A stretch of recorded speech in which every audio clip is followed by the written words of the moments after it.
back. If you wanna hit the road, then let's go then. Let's just go and see the world and just show them what it really means to live life golden. Yeah, we're golden, baby girl, we're golden.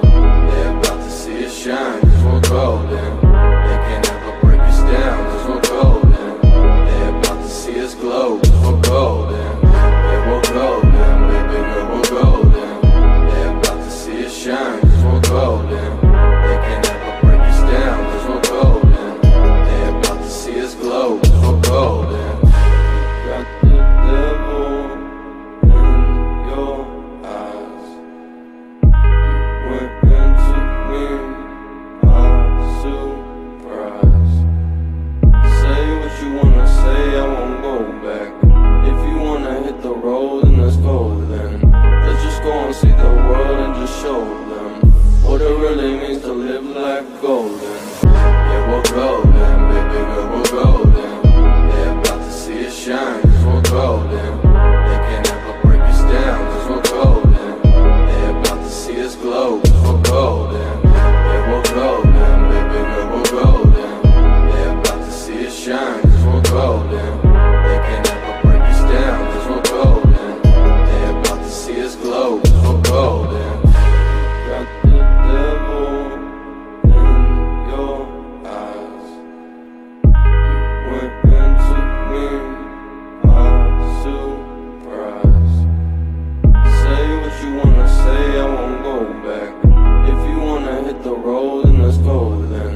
Let's just go and see the world and just show them what it really means to live life golden. Yeah, we're golden, baby girl, we're golden.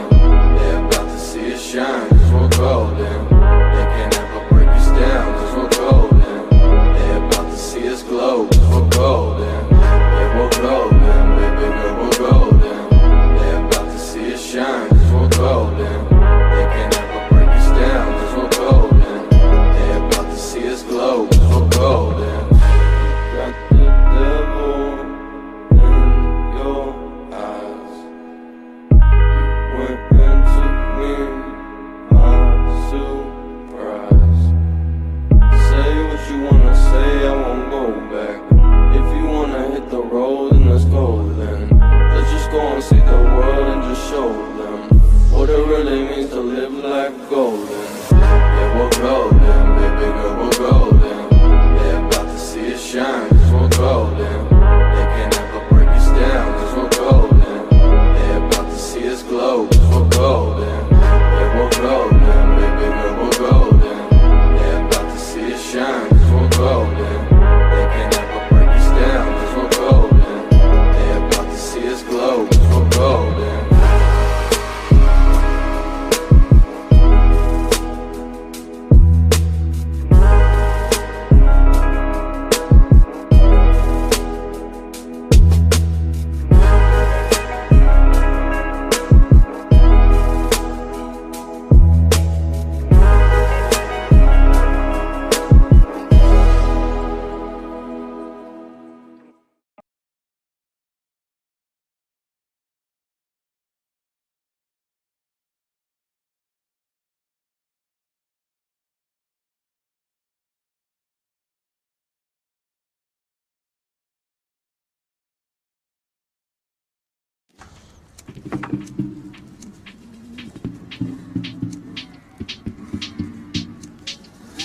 I figured it all out.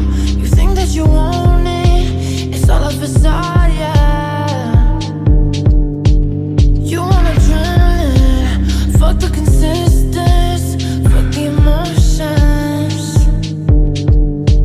I figured it all out. You think that you want it, it's all a facade, yeah. You want adrenaline, fuck the consistence, fuck the emotions. You fully loaded.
see it. You should, you should. You could never see him out of sight. Pull up on you staring at the light. Don't tell me don't push me. Don't tell me don't push me. Don't tell me don't push me. Don't tell me don't push me. You could never see. You could never see him out of sight. Pull up on you staring at the light. Don't tell me don't push me. Don't tell me don't push me. Don't tell me don't push me. Don't tell me don't push me. You pulled my hands right off the edge, right off the edge. Gave me no answers, gave me no answers. I heard your voice inside my head, inside my head. I heard your laughter, I heard your laughter. You pulled my hands right off the edge, right off the edge. Gave me no answers, gave me no answers. I heard your voice inside my head, inside my head. I heard your laughter, I heard your laughter. You could never see him out of sight. Pull up on you staring at the light. Don't tell me don't push me. Don't tell me don't push me. Don't tell me don't push me. Don't tell me don't push me. You could never see. You could never see him out of sight. Pull up on you staring at the light. Don't tell me don't push me. Don't tell me don't push me. Don't tell me don't push me. Don't tell me don't push me.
The bow breaks and I will fall. The ground shakes, the wind will shiver off. The world returns the same place without change. I will do the same and get out of your strain. Whoa. Can't forgive myself, can't bottle up my memories. If only time will tell the truth and stop explaining the calm before the swell. I feel it in the melody. I will forget this hell and find my sweet serenity.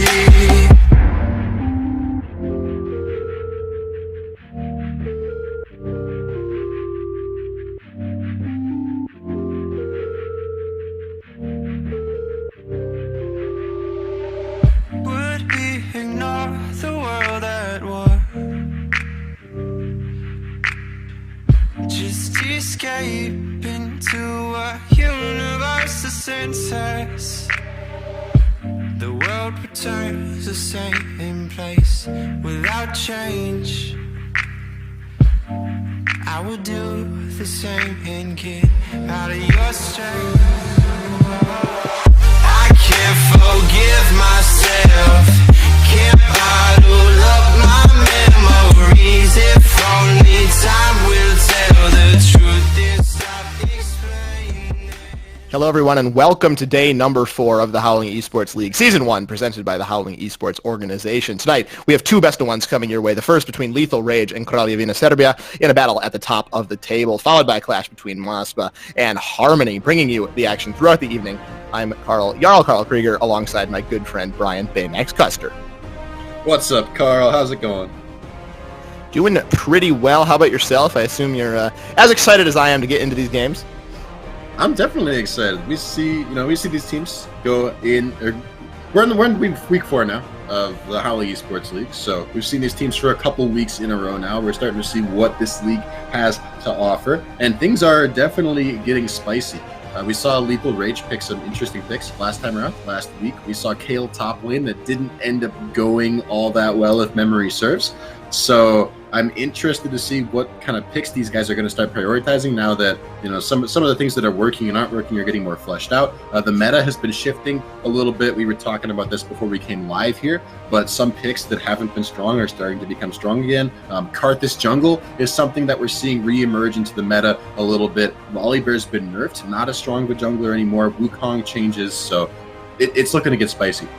Yeah, absolutely, and we have the standings on your screen right now. As you can see, Lethal Rage and Kraljevina Serbia both 2-1. So they are playing for a position to go 3-1 and meet up with Galactics eSports, who played fantastic offline. So that game's already concluded. That's why those teams already have 4 games played. But both these teams 2-1, kind of trying to break out from that middle of the pack. And then later on, Monospa and Harmony both kind of at the bottom stage of the table. Harmony looking to get their first win, and Monospa looking to even up their record and go 50% at that 2-2 scoreline. So 2 very important games today in terms of the standings. And I want to kind of just expand on what you said a little bit, Baymax. We're kind of at the point in the league almost halfway through where you're kind of getting to see the intra-league meta develop. You're getting to see these teams starting to figure out what works and what doesn't work.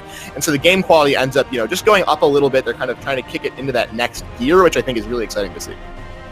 I definitely would agree with that. And I've been talking about the standings, we can talk about Monospa a little bit more. I almost feel bad saying they're near the bottom of the pack because they are 1-2, right? This is a very close league, and you can see, if we look at the teams we got going against each other today, we got Lethal Rage and Kraljevina. These are their rosters on board. We actually do have a bit of a sub in here, don't we? Was it Lelouch? Well, he's playing mid lane today. He plays top lane in the eSports Balkan leagues on their team, Zero Tenacity, so is not as much of a mid laner as somebody who's completely dedicated to the role. But my understanding is he at least has played mid lane sometime before in his life, so I expect he will be able to hold his own just fine. Obviously, playing in the EBL is no small feat, so I'm sure he's a very seasoned competitive player. Going to be going up against Impulse in the mid lane, one of the main carries here for Kingdom Serbia. We saw him popping off on a Kali a couple of weeks ago. His LeBlanc last week did pretty well, just wasn't quite able to carry his team. So I expect we'll see some more assassin picks from him. That definitely seems to be where he likes to go. Yeah, the assassin picks are always fun. Speaking about Lelouch in the mid lane there as well for Lethal Rage, I always like getting top laners to autofill because sometimes you can get these interesting, sort of role swappy picks coming out of the mid lane. Lelouch plays things like Aatrox, like Volibear, like Mordekaiser. We might end up seeing some of those interesting picks coming through mid lane instead of top lane. Maybe like a niche counter pick kind of thing. Definitely could be. It looks like we are going to be getting into Champion Select here between Lethal Rage and Kraljevina Serbia.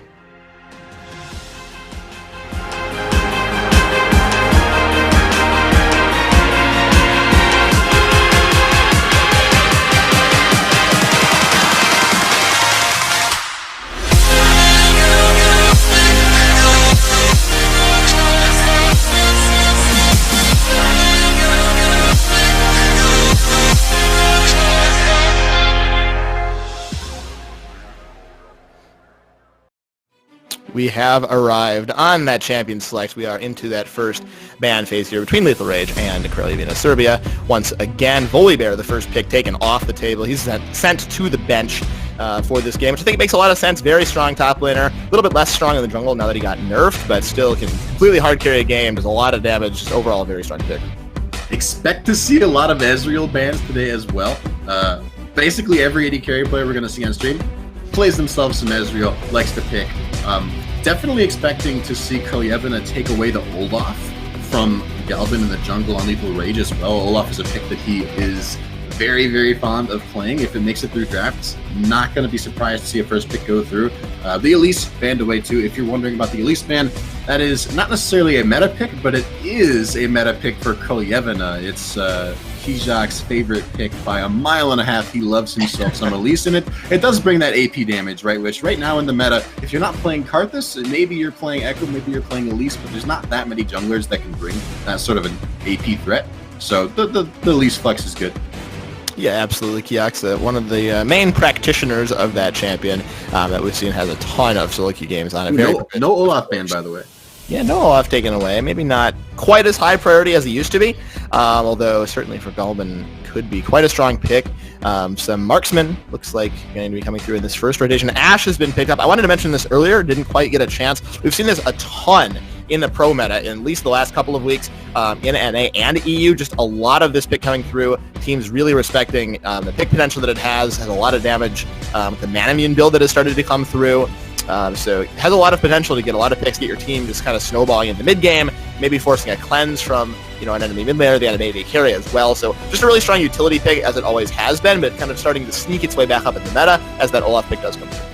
Yeah, there's the Olaf coming through for Galban in the jungle, but immediately answered by Impulse's Akali. We saw this all the way back in day number 1, I think, of Howling eSports League. Impulse popped off on Akali. He is an assassin player through and through, playing things like the Akali, like Kiana, like even Talon, who's a little bit more solo queue-esque, but still definitely a strong assassin. And seeing him in Akali before was a treat. It was really, really fun. Might have a hard time against the comp right now that Lethal Rage have drafted. This is a Tahm Kench, Senna, and an Olaf, so those are not easy champions to kill. We'll see if Impulse, or for that matter, Glisha and the rest of Kolyevina can have success in finding those picks, because I like the Tahm Kench, but it's a spicy team comp coming through from Kolyevina to be sure, and the set is only going to add to that. Certainly will. I think, while the Tahm Kench is very strong against Akali, the saving grace a little bit so far for Impulse is that Olaf doesn't, the ultimate for him isn't going to help him a whole lot against Impulse, right? Impulse does not rely on any crowd control with Akali for the most part, and having those resistances gone might actually make Olaf even a little bit squishier against his Akali. So I think in at least that 1v2 there is potential for Impulse to kind of pop off a little bit. In team fights, though, I do agree. I think he'll have a little bit more trouble just against that Tahm Kench. The Devourer can be very annoying, can dodge Perfect Execution, can dodge basically any of Akali's abilities with that if you do use it correctly. So we'll see how that works out for him, as we might see some carry top laners as well. It depends on who Galban is eating, though, right? Like, if actually, I just thought of this. The Olaf, the Ragnarok actually makes it so he can't be devoured by Galban, I think. I could be wrong about that. I'm pretty sure, but that could actually end up working against Olaf, against Olaf's favor. We'll see, because Senna, you normally think of as like a carry, as a squishier champion, as a marksman, but a lot of Sennas lately, they've been building the Grasp the Undying. They've been taking Frozen Mallet and Black Beaver and getting very tanky, going sort of utility builds that you normally don't want to focus down fights. So, maybe the Devourer focus doesn't have to be unfair, and you do see Lelouch go for the primary carry role of like a quirky mid lane, scales very well into the late game, is going to have high DPS to take out tankier champions like a Jarvan, like a Set. So probably most of the Devourers are going to be going his way this game, because if he dies, Lethal Rage are not going to have really any way of killing Kolyevina, I think.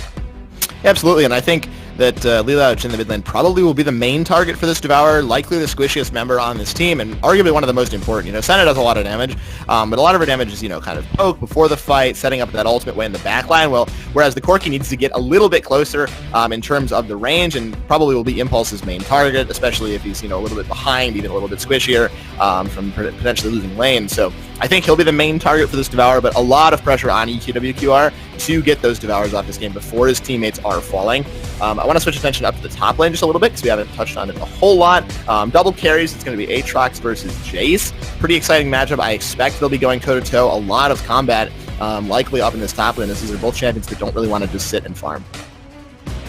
I think Aatrox definitely doesn't want to be left alone in a lane against a Jace. I don't know that anybody does. Jace is a very, very big lane bully, right? Not fun to lane against Jace. That being said, I think Aatrox is probably one of not many champions that do have more tools to deal with that 1v1, and especially if you're talking about adding in the 2v2, right, where you're looking at a jungler intervention as well.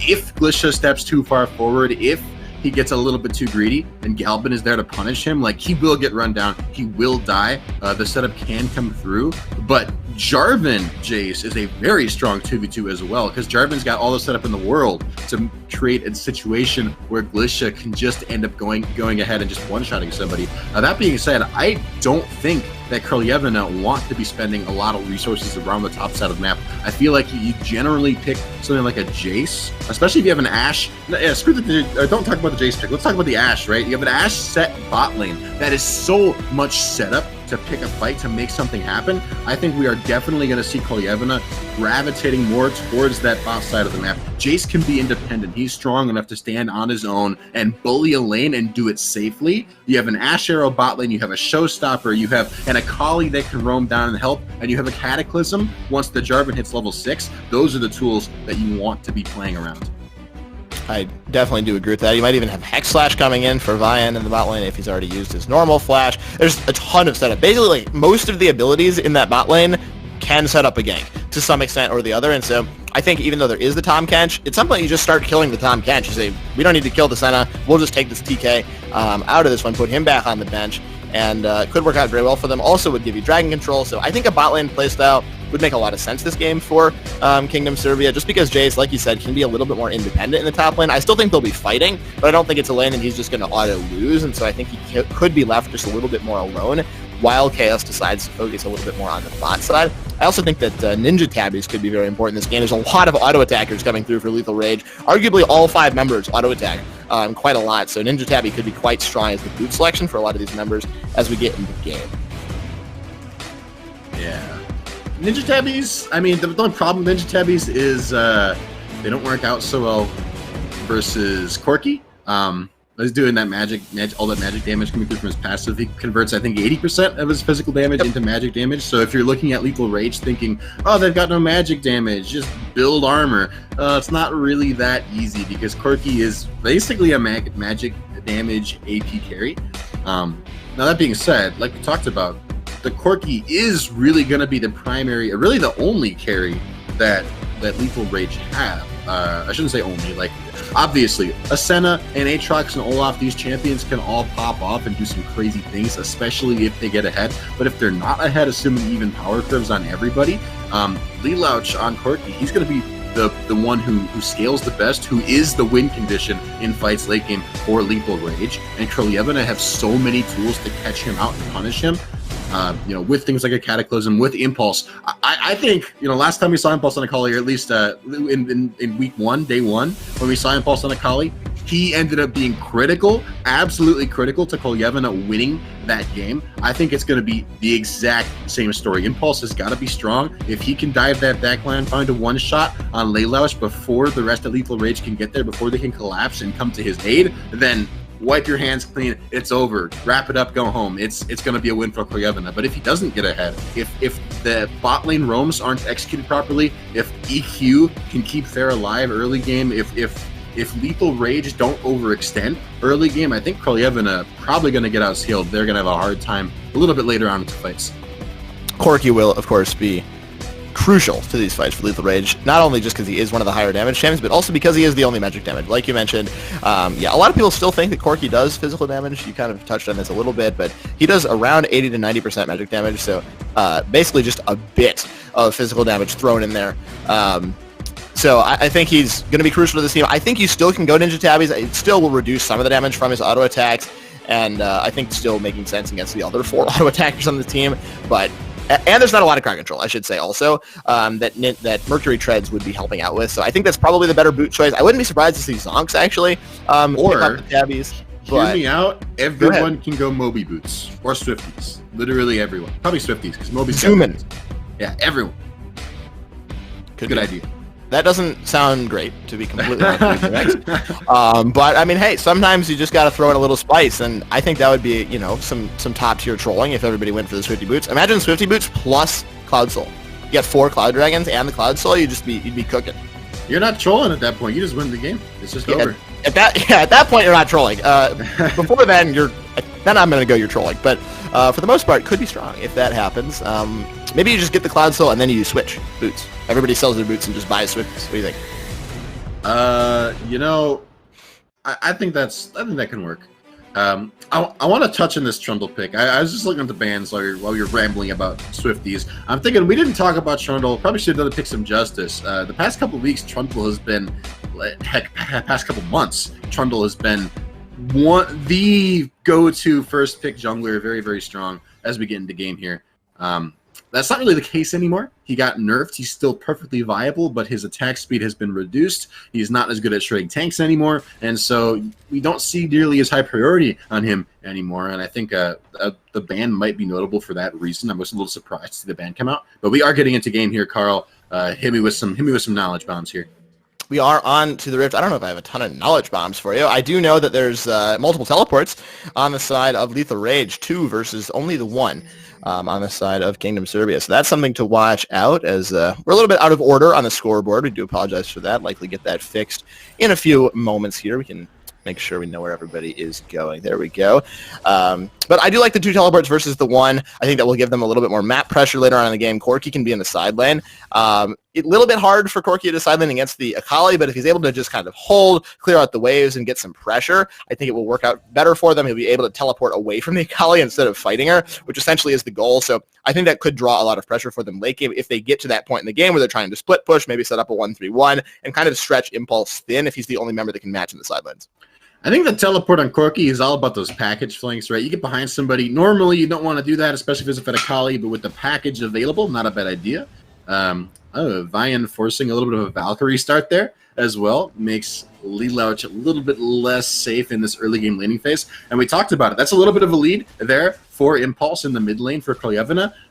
That could add up, right? We talked about it. I think Impulse is probably he's the one to watch going into this game. We need to see the Akali make stuff happen, get fed, find those backline kills, and Impulse has shown that he can do that.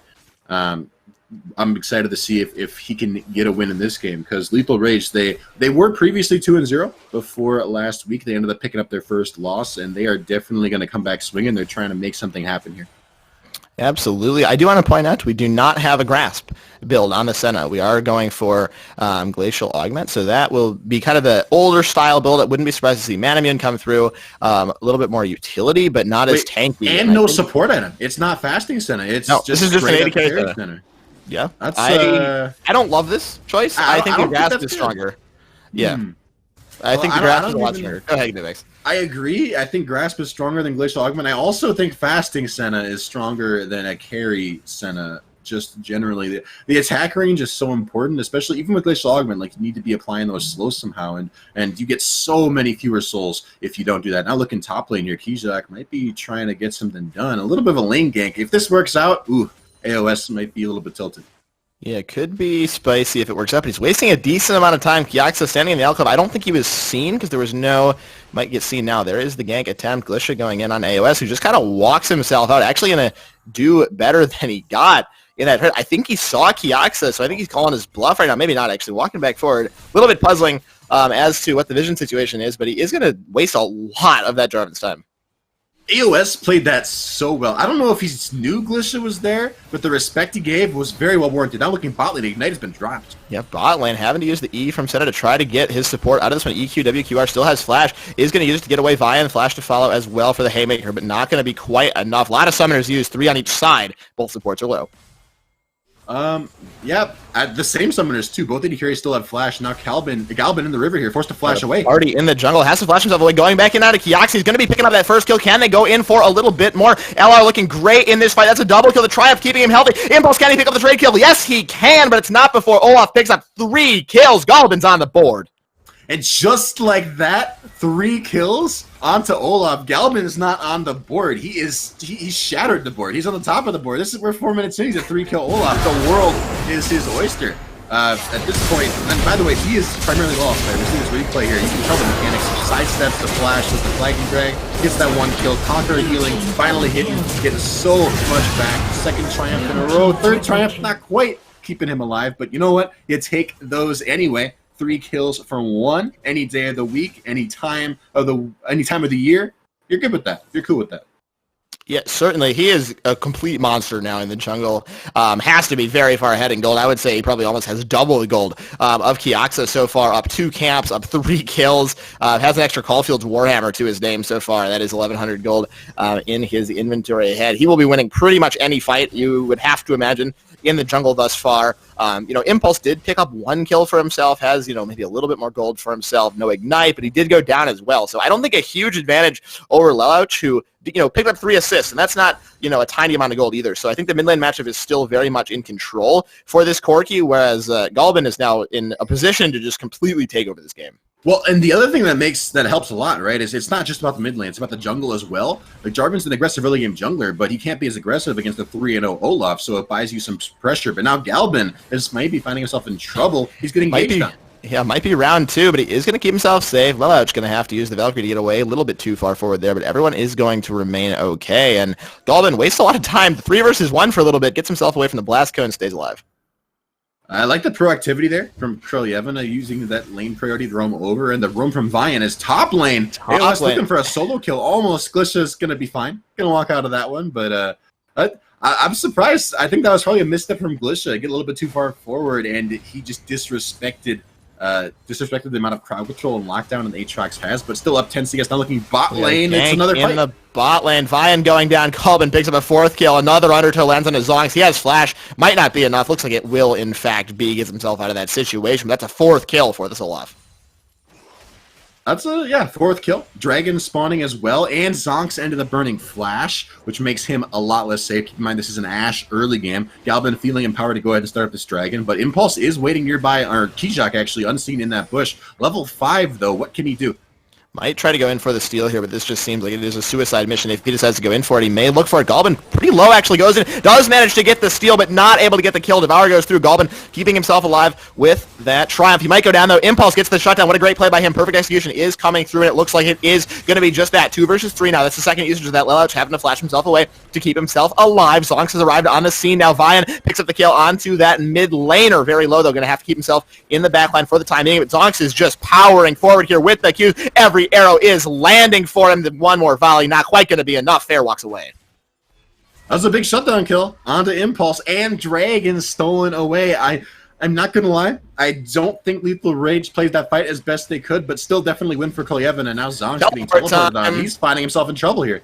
Lelouch going in for this one, but the jungler has arrived. Not going to be enough. Zonks just falls where he stands. Kiaxa now down 2 levels. Valkyrie is not going to be available, I should say. Actually, the EQ came forward. Haymaker, is it enough? Yes, it is. Lelouch goes down. 7-4 now on kills. We're only 7 minutes in, so that's quite a bloodbath going on here. As you see a replay, Dragon started up by EQWR, and Galvin solo tanking this Dragon up. He is an Olaf, but he's still only level 5, no Ragnarok. And honestly, EQWR, I think he missteps a little too far forward on the P-Shock. He's not by Galvin to go ahead and hit the Devour before the damage comes through, so Galvin still takes most of P-Shock's damage as that Dragon gets him out of the way. Now Impulse finds a free, easy shutdown with perfect execution, goes back in with the Shroud, finds another one almost onto Lelouch, but ends up getting shut down. From here on out, though, it's just Zonks roaming up all day long, finding this damage, finding the stone control, and he forces Fair and EQWQR away from the pit, and then he gets teleported up, but we aren't going to see that in this replay, unfortunately. Now in the jungle, Galvin going after very aggressive. Kiaxa gonna have to walk himself away. Undertows are landing. I'm not sure he has Flag and Drag available. Yes, he does, but he uses it to go back in. Galvin decides not to go over this fight. This is a very interesting situation. Galvin's like basically in their base. There is the Ragnarok pop. Kiaxa gonna flash himself away. Perfect execution comes through. That should be the end. Yes, it is. Galvin goes down. The ultimate from setting, not quite enough to keep his jungler alive. I think that the Fair's ultimate, the Dawning Shadow, didn't quite get there in time, I think. I think the shield didn't apply, and if it had, Galvin might have actually been able to find that 1v2 turnaround. He was close. He almost killed Impulse. He almost killed Kiak, but didn't quite make it. And Lelouch not really having the priority in this lane. I think we're seeing a little bit of a misstep here from Lethal Rage, right? We talked about it. In my opinion, Lethal Rage definitely outscale, especially if they can just keep Lelouch alive and sort of stall the early game out. But Galvin got those early kills. He's feeling like he has to get something done with them, and they're misstepping, and Krelyevan is still making use of their lane priority, finding wins in these fights despite the lead for Lethal Rage. So I think Lethal Rage, just slow it down a little bit, protect your flanks a little better, move as a team, and don't overextend, right? You still don't have mid lane pressure. Impulse is strong. You can look for fights around Lee Louch, but only when he has pressure. So many of these fights are being taken when the impulse arrives just 5-10 seconds before Lee Louch has any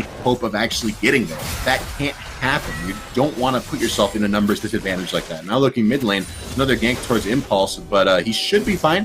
He is in a Kali, and Galvin getting some lane priority. Oh, he's flashing forward, actually. Aggressive Impulse could be going down. Yes, he is Undertow's heat-seeking in the Twilight Shroud. He's saying, I don't care what time of day it is, I'm taking you down. Galvin picks up the kill. And now he's starting up Heralds. Kiyak is nearby. Top lane pressure, Glisha is right here. They could go for the Blast Plant.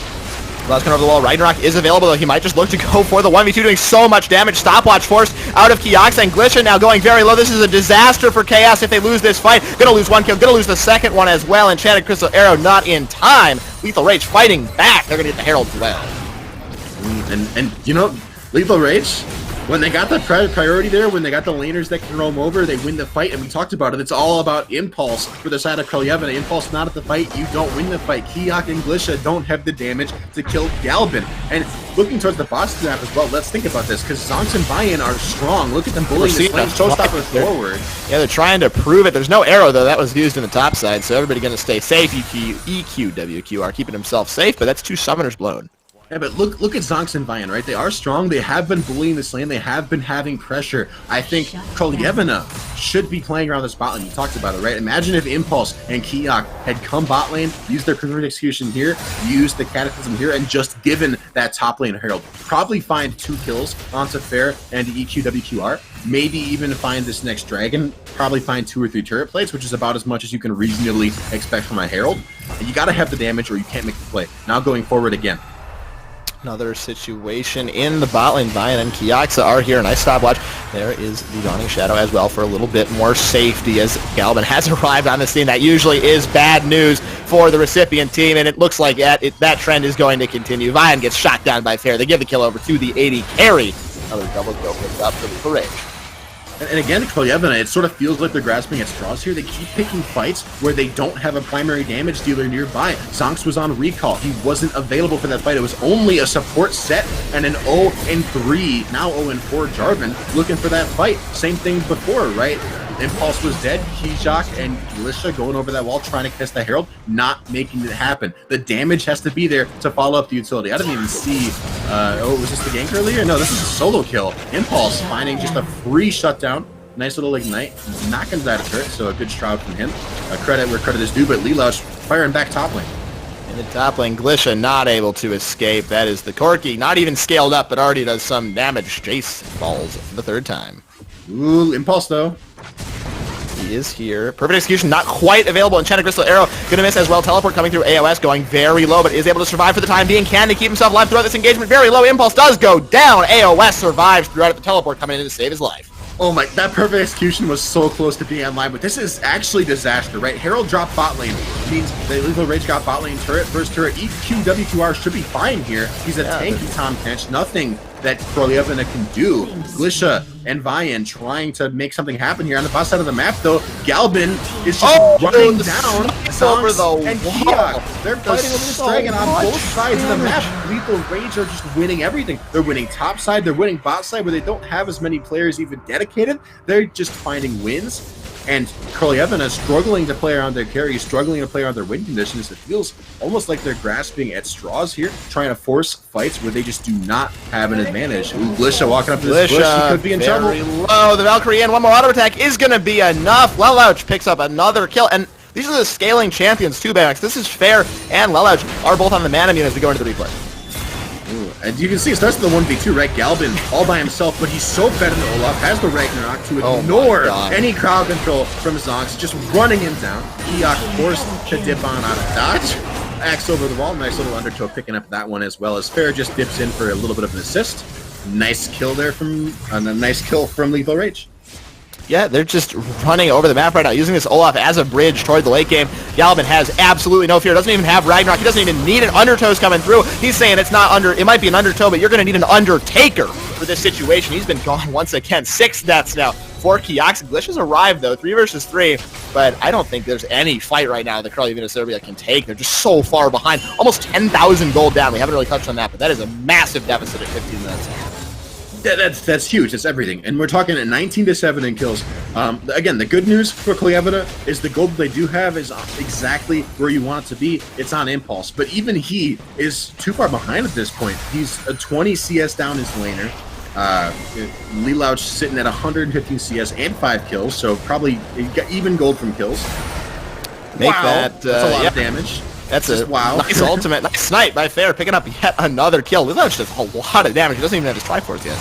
Doesn't even have a Triforce, doesn't have a stacked Muramana. He's just ahead of power curve because he's got so much gold. And it's not just about the kills, right? The turret plates, that was all those turret plates bot lane falling thanks to that Rift Herald. The top lane turret broken open as well now, and mid lane just barely staying alive. Kolyevina trying to desperately hang on to these objectives, but they lost second dragon. They're losing all their outer turrets. They're bleeding everywhere. They also don't have the wave kill. They don't have the wave clear to really stall a game out, right? Maybe Glisha can go for some empowered Qs, but you don't want to be using those to wave clear. You want to be using those to poke or to side lane with.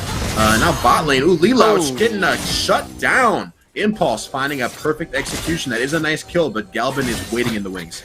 He's lurking. Here he comes. He's saying, Impulse, it's time to tango. Once again, can he land the undertow? Oh, of course he can. He's been landing everything in this game. I think this has to be the flash blown, I would say, from Impulse. Is available. It could be flash to follow. Actually, if he wants to go for it, nice sidestep on that axe. Impulse does flash over the wall. Galvin is going to follow. Looks like not going to keep his summoner. I think that's the smart choice. Going to just run into the jungle. He has no fear. He is 9 and 3, and he has Ragnarok and flash available. He's just going to take anything that he wants. Still looking around for Impulse, but he's not going to find him. He has escaped. Well, yeah, he has no fear. He already knows that, again, like the only person on Kolyevina who really does any damage right now is Impulse. And Impulse is already out of the fight, forced to flash away. So, like, what does Galvin have to be afraid of? The entire rest of Kolyevina is so reliant on crowd control, and he's in Olaf. You try to crowd control him, he's just going to run you down. Ooh, Kiok walking down. He's down 5 levels. He walks into Galvin recalling there, but you can see him walk right back out again. He's like, no thanks. I just saw nothing. I am going to go to my Raptors now. So down 5 levels will do that to you. Level 12 now for Galvin on this Olaf. Like you said before, 9 kills. He's going to recall pretty soon and pick up a Black Cleaver. Jared goes right there. So on his second item now. And AOS starting up this Rift Herald. Total vision control in the area in favor of Lethal Rage. But Galvin isn't here. If Kolyevina wanted to fight it, maybe they could if they had anybody there. But again, Impulse's bot side. Glisha is top lane. Kiok gonna think better of even looking for a steal. Second Herald of the game, just gonna go over for free to Lethal Rage. Maybe he could have gone for the steal. He had the only smite in the area, but maybe even not even worth it, right? Even if he gets that, what are you going to do with it? You're so on the back foot. Maybe you can get a little bit of pressure with it, but I think just better to keep himself alive. He just needs to keep farming, try to catch up in levels. He's so far behind at this point. I had not even noticed that. Really, Impulse is the only bright spot for this team, right? We saw him solo killing Lelouch in the bot lane.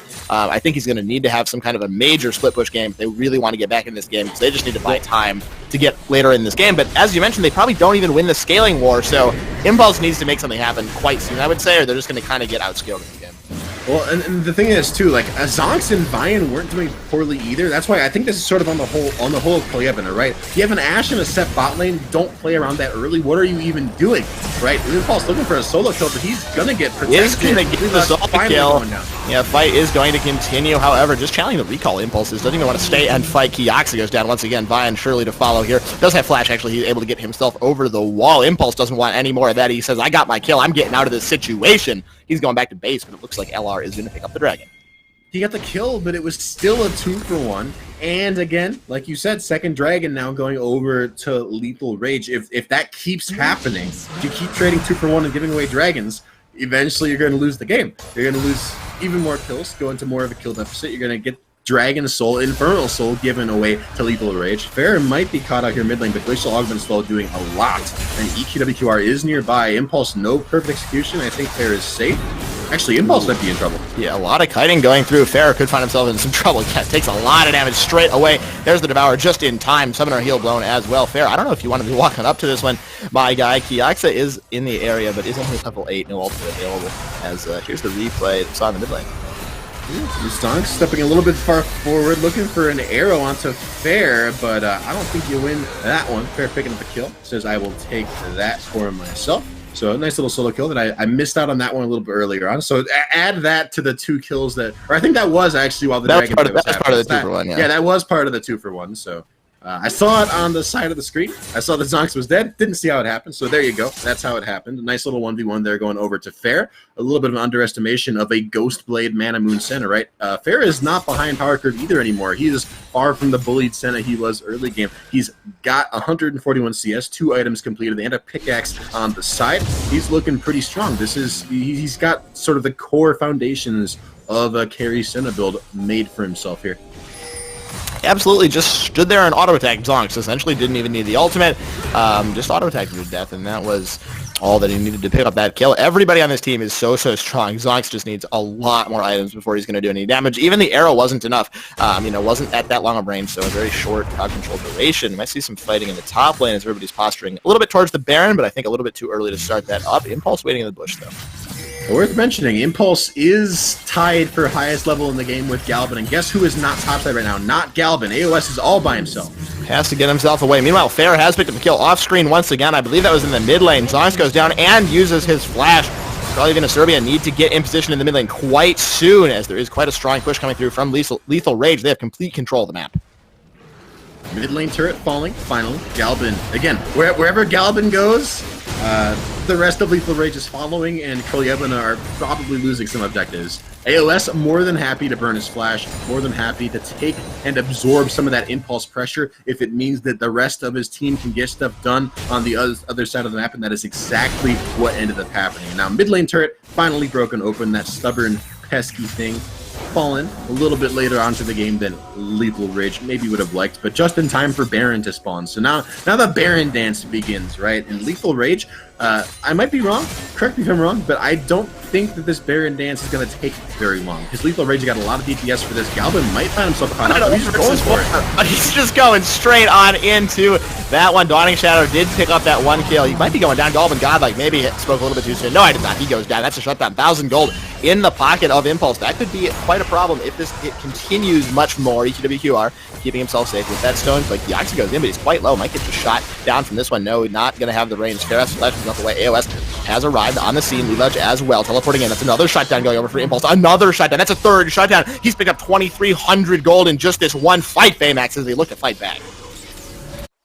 Okay, wow, Kolyevina, and especially Impulse. You know, I told you Impulse was the guy to watch. I didn't even know how right I would be. 12 kills so far for Kolyevina. 10 of them are on Impulse. 176 CS. Again, you said it before, I'll say it again. He's really the only one on Kolyevina doing well at this point. But that was a well-executed fight. Kolyevina slow payloaded it in an extremely calculated way.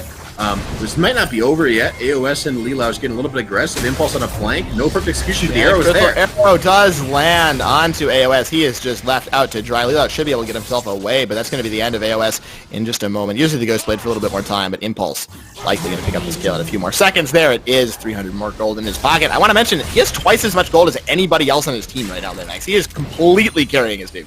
Oh yeah, it's not even close. Like he's the only one on Power Curve. He's only got 200 less than Galvin, and we've been talking about how strong Galvin is this whole game. Olaf falls off later on, and Olaf is weak to damage, right? Strong versus crowd control. The way you deal with an Olaf is by killing him. You have to just like that sounds obvious, but it's just like but it's true. You can't rely on crowd control. You can't rely on kiting him. You have to just kill him. And speaking of killing things, Showstopper into the backline. They're trying to do it. Impulse in the backline. Whoa, the Hexdringer doesn't even make any difference. Impulse has picked up that one kill. The fight does continue. Ragnarok in the backline. Kiaxa going very low. Dawning Shadow to try to keep his team alive. Vian is low, but the Akali is still quite strong. Double kill. AOS has arrived. Can Impulse outplay the situation? One more auto attack could take him out. Using the flash to buy a little bit more time. Jason on the scene as well. Glisha on the side, trying to buy a little bit of time for his team to escape. Vian now trying to fight back against Galvin. Not going to be able to do so on a killing spree once again. 14-4 now on this Olaf. Impulse going to get chased by the World Ender. We'll see who wins this fight. Into the Twilight Shrine, doing so much damage. Impulse, does he have the abilities to go for the one-shot? There's the Ian. Has to go back to the Shroud. Galvin is here, that this could be the return shutdown going down. If he can land the Undertow, is the dodge available? Yes, it is. Impulse going to get away from that one. Gunblade active used as well for the slow, and Impulse is going to walk himself out of that situation, still trying to carry his team in these fights.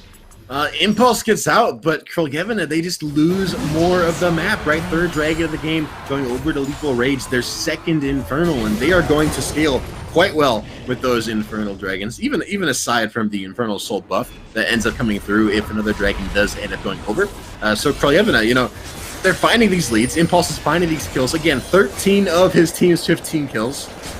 There's some successes being found, but I don't think it's going to be enough, especially if Lethal Rage just sort of keep their cool, don't go too far forward. I think the last fight that happened near that Baron pit, Lethal Rage stepped up too far. Now we're looking for a re-engage.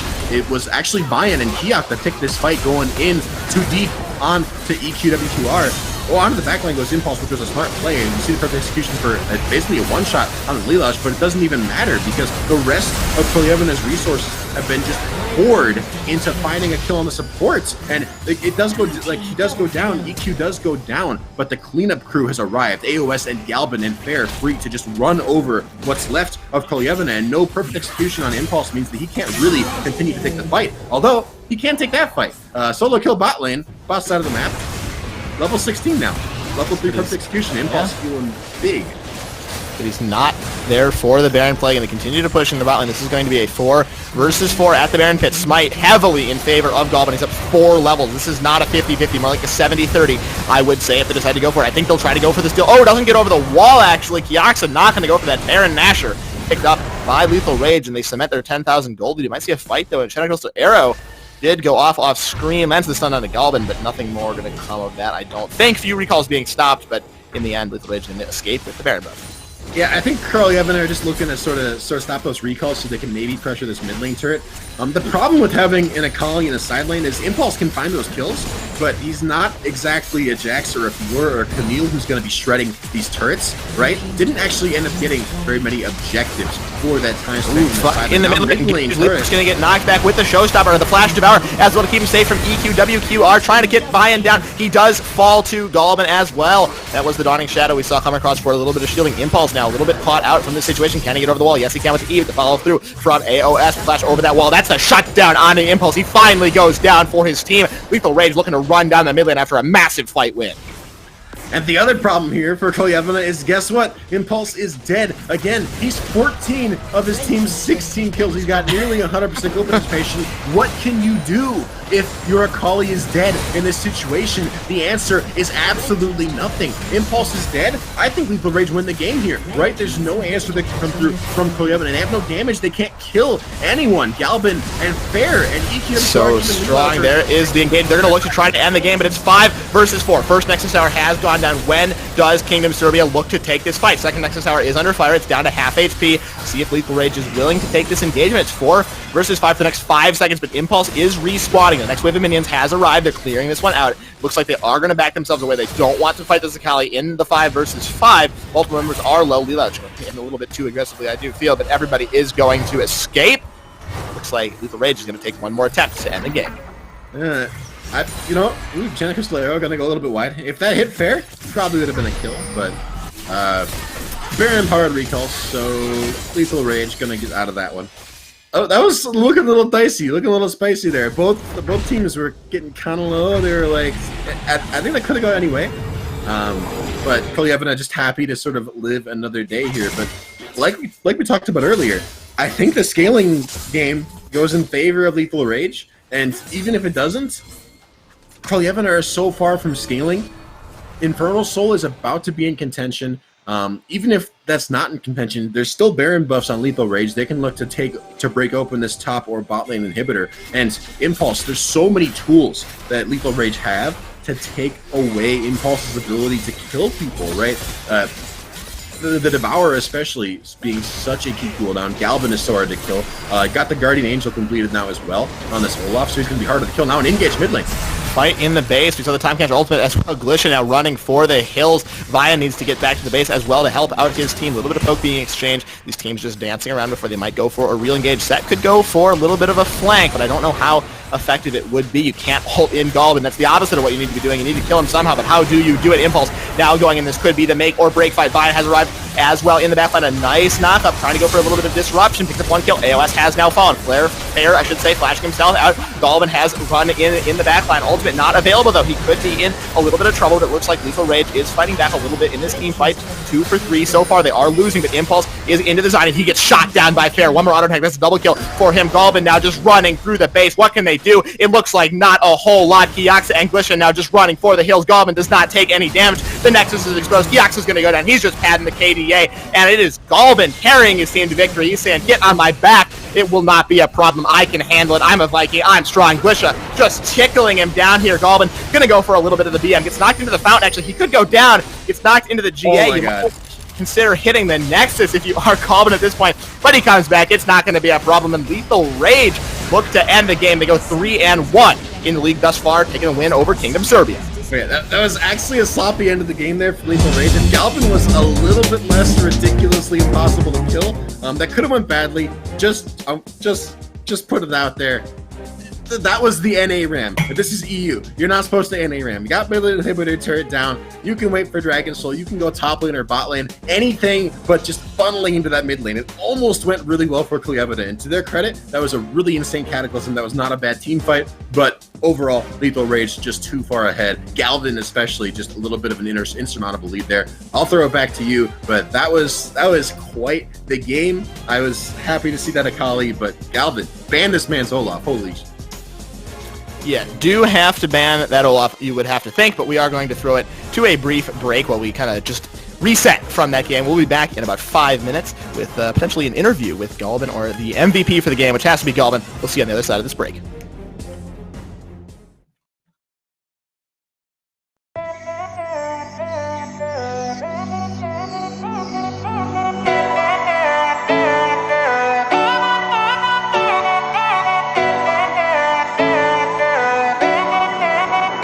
Don't you think it's perfect when the feeling's worth it? When we're getting down, down, down, down, down. If everything you've searched for is right here on the dance floor, and you want it now, now, now, now, now. Don't know what you're there for, bring it over here in the middle of the crowd inside my sound. Seeing through your eyelids, and I know you like it when the music gets loud.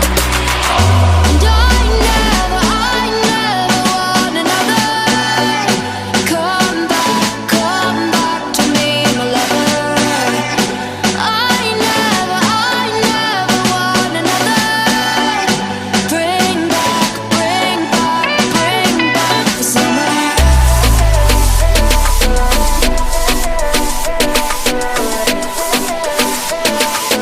Bring back the summer.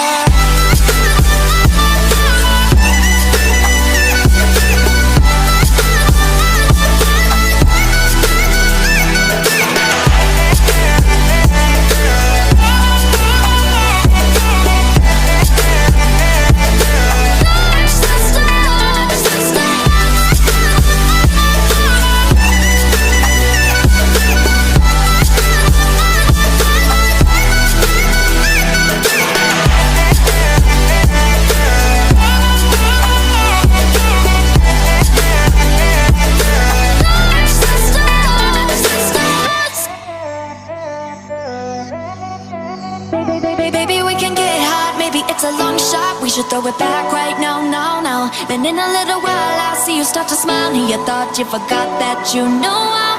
Baby, I can help it. Nobody else can put me up like you got me up in flames. From my very first kiss to our very last wish, you'll be running through my veins. And I never want another. Come back to me, my lover. Take a chance and touch the stars. Start to dance to the beat of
Welcome back, everybody, to day number 4 of the Howling eSports League, presented by the Howling eSports organization. I believe we have an interview coming up in a couple of minutes with Galvin from that last game, but that does give us some time to kind of break down the last game before we prepare for our second game of the day. I am Jarl Carl alongside Baymax. Okay, Kyle, we're back. We're talking about that game. We're breaking it down a little bit here. I want to discuss what happened there for Kolyabina, because in my mind, I saw a team that drafted a team composition to enable them to play on the boss side of the map and to get Impulse fed in the Sakali set up for him, look for those dives, look for those dragons, and that's not what ended up happening. My takeaway from this game, the motto would be to sort of play around your strengths, right? Play around what you can get done and play on your weaknesses too. Impulse's weakness, he's got all kinds of damage. He lacks setup. You have an Ashe and a Set bot lane who are hitting crazy flash showstoppers, who are hitting arrows. That is your setup. That is where you go to fight. Play around that. Don't play around the 3-0 Olaf, who is going to 1v9 your whole team, who you can't kill because you have no way to kill him, right? Like, play around your setup, what you drafted for. And I think that that Team Lethal Rage just did a better job of that. I think we are about to get an interview going here. So there we go. That's the noise. That's what we like to hear. I believe this is Galvin. I was not actually told who we're interviewing, but welcome to the interview. How you feeling? I'm feeling good. Fun game. Definitely a. Are you Galvin? Is it you?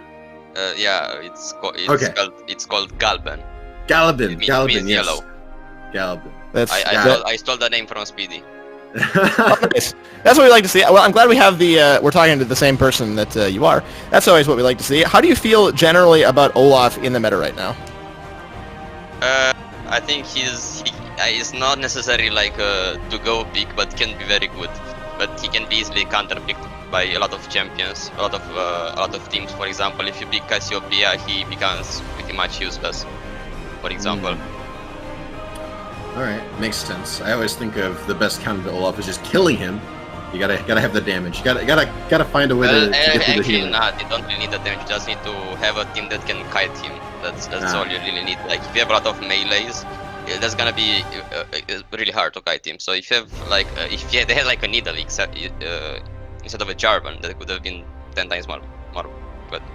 Like they could have gotten with Akali W and the needle is W, and that they could have killed me a lot of times actually in the early game. That makes sense. I also wanted to ask you, so sort of a follow-up to that. You said like Olaf isn't necessarily pick or ban, and I think I agree with that. Do you think your Olaf is pick or ban? Should teams perma-ban your Olaf? Like I got to play Olaf in 2 games in the Romanian eSports League, and one stomped them, both of them. After that, he was perma-banned. So I don't think I'll have him open again. I mean, I usually don't have him open though.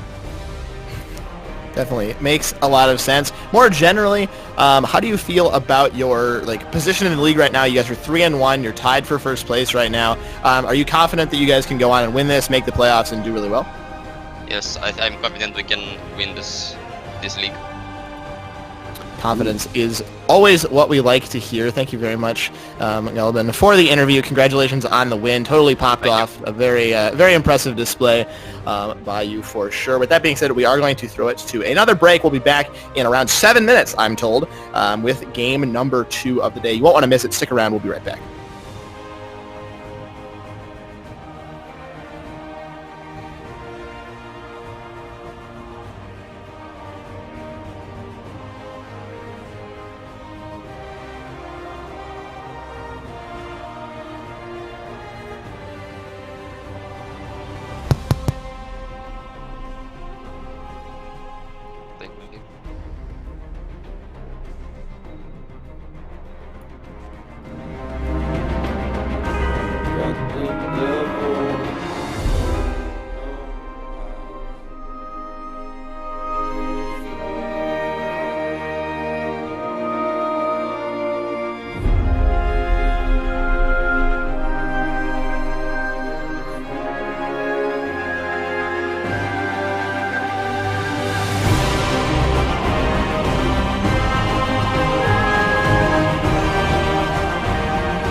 Welcome back, everybody, to Howling Esports League. Day number 4 here in the first season of the league, presented by the Howling Esports organization. We are all set to go for our second match of the day. It's a best of one between Manaspa and Harmony, two teams that are on the lower end of the table, looking to get themselves to a higher place in the league. I am Jarl Carl alongside Baymax.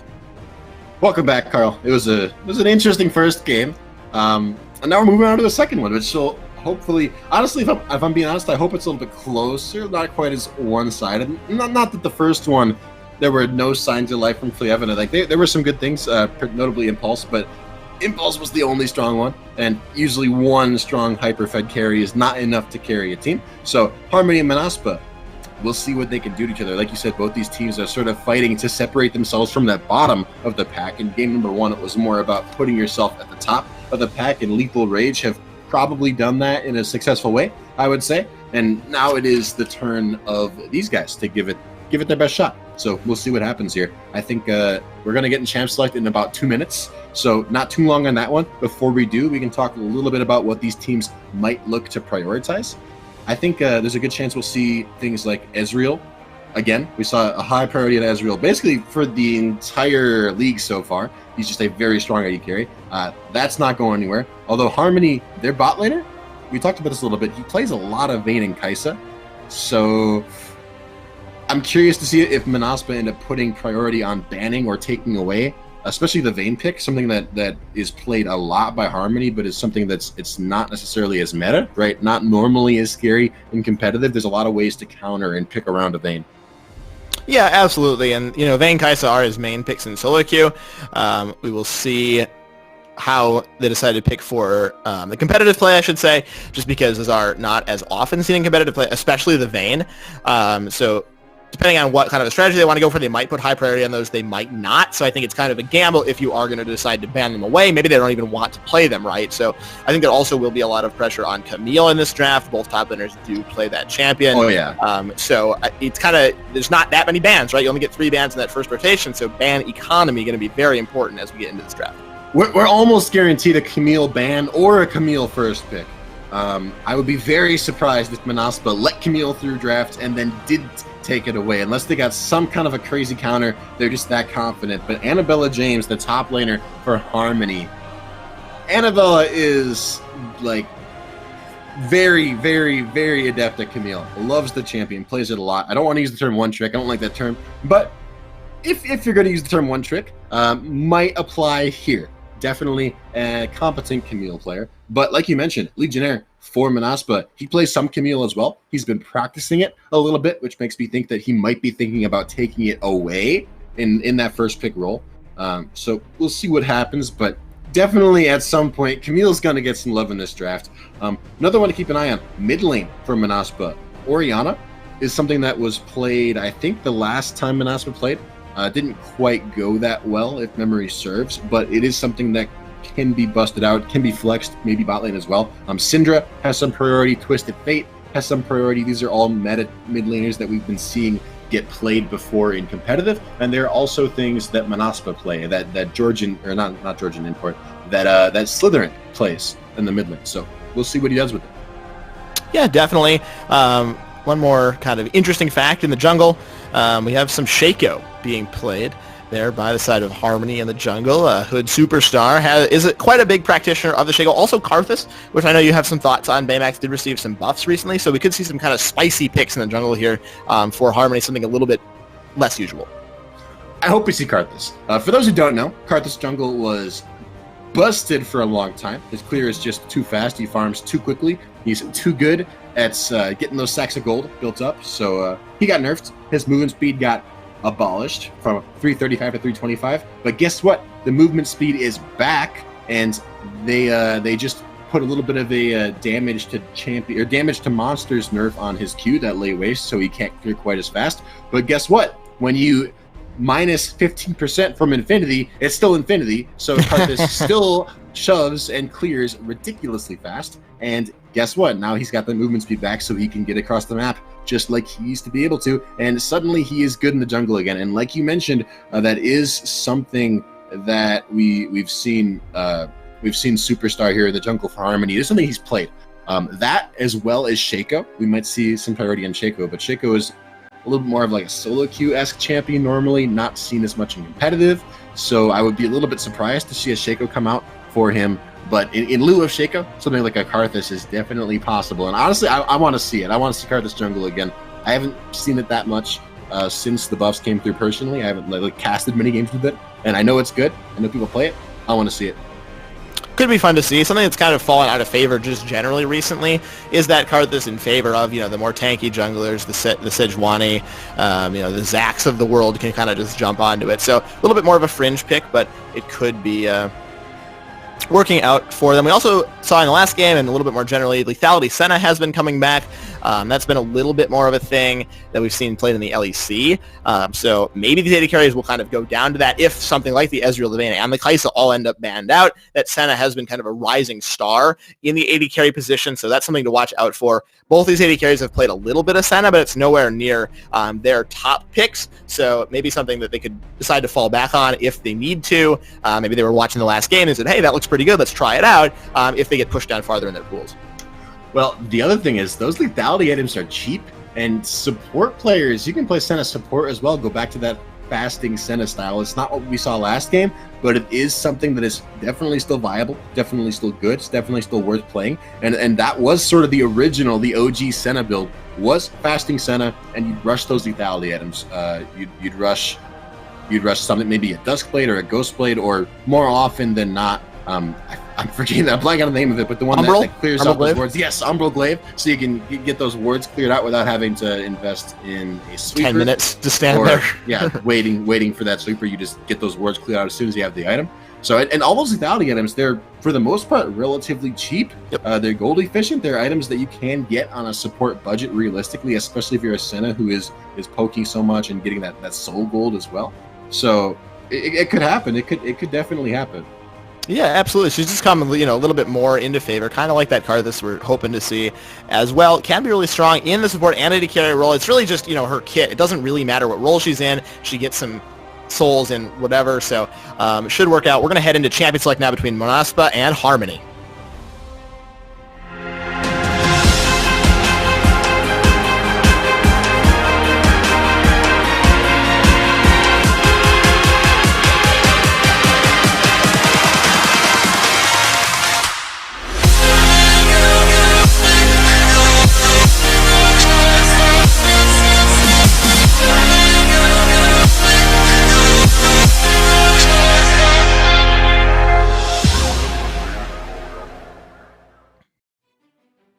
Welcome, everybody, to the Champion Select proper. We have some bands coming through. That Camille, like we predicted, already on the chopping block.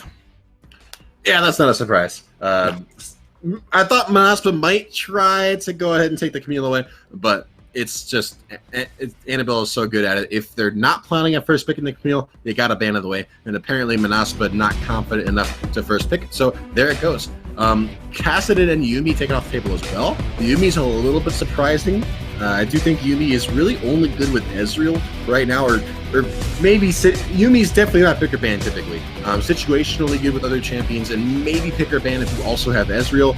And Ezreal was open, but Gyosu doesn't really play that much Ezreal. We talked about it already. He's mostly a Vayne or Kai'Sa player, so not that surprising. Senna picked up.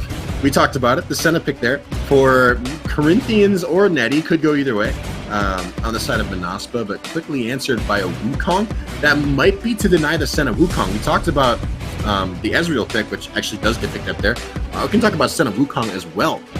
We have seen Wukong bot lane several times as a counter to a lot of these sort of short-range AD carries that have been strong, especially Varus, but not only Varus, things like a Phelios or even a Senna as well. So I like that adaptation there, although it's obviously at this point not going to be Wukong bot lane. It's going to be Wukong top lane or maybe jungle. We have the Ezreal locked in, but still, it's a funny pick to talk about.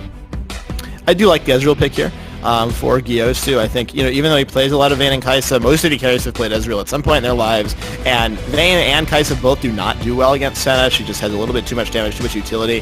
They're not really able to stand and fire against her without just getting shot down themselves. So the Ezreal in the backline going to be able to build some armor as well, which will negate a lot of that lethality if that's the build choice that comes through for Neodai. So I think the Ezreal is a smart pick in the bot lane, not falling back just on comfort and just saying, hey, I want to play Vayne. I think that would have been kind of a disaster in this lane, especially against the Nautilus. This is a pretty high-pressure bot lane for Corinthians and Neodai thus far, and I think we need to have an equally strong support to match, maybe something like a Leona, like a Braum, that can really go toe-to-toe with this lane and try to take the fights if they need to. Karthus banned away, but Georgian Import plays a lot of Lee Sin, plays a lot of Kindred. Both those are still open right now, and I think a damaged jungler is exactly what Manaspa need to sort of tie this together. You talked about the Senna and the Nautilus. They have a lot of pressure. They can go in super hard, but the follow-up damage is not really there. So I think if you throw a Lee Sin into the mix, throw a Kindred into the mix, then all of a sudden the follow-up damage is there. And I like Manaspa's 3v3 in the boss side of the map a lot better. So definitely I'm expecting one of those two things to get picked up in the next pick rotation. Could be. There's the Leona that I was calling for. So I think that's a smart pick. It sometimes has some problems. Synergizing with Ezreal. Ezreal's more of a farmer. Earlier, I like the Olaf. We'll touch on that in a second. But I think the Leona in the bot lane. Also, there's a Kog'Maw in the mid lane. There's just excitement everywhere. Baymax. But I think the Leona Ezreal sometimes can have some synergy problems. Ezreal doesn't really want to go in as much early game. He wants to be, farming up a little bit more. I would have preferred the Braum. Of course, it was banned, so that would have been pretty hard to pick up. But I think the Leona can do well as long as she's not going in too much. You sometimes get into this phase where you're like, oh, I can go in, but it turns out Ezreal's sitting on a tier. He doesn't have any damage, and then you can kind of just lose the fight from that way. So I think you need to be playing more of a defensive Leona this game, trying to peel for these two marksmen, and really letting the Rek'Sai and the Wukong be the ones diving the map line. And we have some final picks locked in here for Manaspa as well. Orianna picked up mid lane and Olaf jungle for Georgian Import. I think I like the Olaf pick. It's good into Rek'Sai. It's actually good into most of what Harmony have. Harmony is not that great at kiting, like you talked about. They're mostly going forward, except for Gyosu. Everyone else is sort of staying in place or going forward. Olaf is good against that. One concern I have for Manaspa is we got Slytherin on Orianna in the mid lane, which Orianna's fine. Orianna's a good pick. Orianna's a meta mid laner. But Orianna right now in this team comp, look at what has been drafted here by Harmony and by Manaspa. Where is the ball delivery coming in for Manaspa, right? We're talking about this. Harmony have two primary carries. They've got Dread Tranquil on the Kog'Maw, Gyosu on the Ezreal. Both those champions are long range and pretty safe. You pair that against a team that has no real great gap closers, not fantastic ways of getting on top. You have the Stormbringer from Corinthians, which is okay for a gap closer. You have Ragnarok for Georgian Import, which is okay. But other than those, like a dredge line maybe would be, again, okay. None of these are like great ball delivery systems onto a backline that's very safe. We might see Manaspa having a very hard time actually picking these fights, actually finding the kills onto the carries for Harmony, especially if it's an AP Kog'Maw, which again stands even further back, basically just spits living artillery the entire game and is impossible to actually reach and just harasses you and pokes you down. I can see Manaspa having a very hard time dealing with that. I expect it would need to be Georgian Import on the Olaf, just kind of running through to the back line, ignoring everybody, and then trying to pick up the kill onto Tranquil on the Kog'Maw. But I do agree, other than that, maybe that with a ball on his head can go for the Shockwave if it is still in range. So I think there's a lot of pressure on Slytherin in this game to come out ahead in lane, not just kind of lose out in this one. Because if this Kog'Maw comes out of lane very strong, pretty fed, even if he's not fed but is still just on curve, can have a lot of damage, I think he could pose a ton of trouble for this team. They don't have a ton of sustain. It's just really the heal from Neodai on the Senna for this one. So I think they're going to need to be careful that this Kog'Maw does not get completely out of control. Yeah, we'll see what happens, right? Because it still is a Kog'Maw. And in that 1v1, I think Orianna does totally well in that 1v1. The ball also sets up pretty well in lane for ganks. Kog'Maw's realistic range team fighting later on, especially if he's AP, when he's basically relying on his abilities and his living artillery to do all the work, his realistic range at that point is far longer than it is in lane, when he's got to step up and he's got to CS minions, and he's going to be harassing more with his auto attacks probably than with his abilities, because they don't do that much damage yet. So there's definitely the 2v2 earlier on with Georgian Import and Slytherin is insane. Kog'Maw is not a very safe laner. It's definitely something that could be abused, but as the game goes later, like you said, it's gonna get harder. No, absolutely. And Kog'Maw is one of those picks that's kind of just feast or famine, I feel. He's either, 0-6 making a lot of use of that passive, or he's 6-0 making a lot of use of that ultimate. And that's, really what kind of can decide the game. He can do a ton of damage late game, massive range in the living artillery. If he's landing the shots, you can get taken down in, 3 or 4 of those straight away. So, and there's no way to block it, right? You can't get in the way of it. You can't body block. There's no wing wall. There's nothing here to stop the Kog'Maw. So the only way to do it is going to be to kill him. Unfortunately, he is squishy, but he does have that Leona on top of him, so diving the backline pretty hard. Ezreal also is one of the best champions against Olaf, able to kite. Probably will go for the Iceborne Gauntlet build this game for a lot more armor. Should be pretty tanky against Neodai and Georgian Import. So I think that Harmony is relatively well positioned for their team comp. We just need to see the execution come through if they really want to take this dub. Another thing worth mentioning, I just Googled how the Wukong Volibear top lane matchup is supposed to go because I wasn't really sure. And it looks like generally early game lead goes over to the Volibear, but the Wukong outscales by a little bit, which makes sense. Volibear is just a strong lane bully just in general. So in terms of lane pressure, map pressure across Summoner's Rift, Manaspa are probably going to have pressure mid lane. Probably going to have pressure top lane, might have pressure bot lane as well. So one issue I'm potentially seeing for Harmony is having difficulty making things happen early. You're playing against an Olaf in the jungle who can be very oppressive, especially when he has lane pressure and lanes that can set up for him, which he most certainly does. You're playing against 3 lanes that all have a very good chance of having pressure, having priority. Harmony might have fallen into the trap of drafting 3 losing lanes and not being able to get any pressure early, not being able to get a foothold early. I think we talked about the scaling. They definitely outscale between a Kog'Maw and an Ezreal, but they got to get to that point. They got to live long enough to get to that point. And Manaspa, they might just slowly strangle Harmony from the very beginning of the game and not let them get anything for 25 minutes until they've already lost Dragon Soul, already lost First Baron, and it might be too late.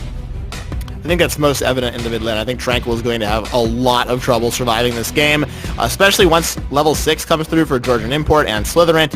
It's a pretty free shockwave onto this Kog'Maw. He's completely immobile unless he has flash available. It's really hard to stop these ganks. Even if Superstar is there to stop this Olaf, Ragnarok just runs right through the Rek'Sai and one-shot the Kog'Maw. He's a little bit ahead. We saw in the last game, of course, Galban doing really well on the Olaf.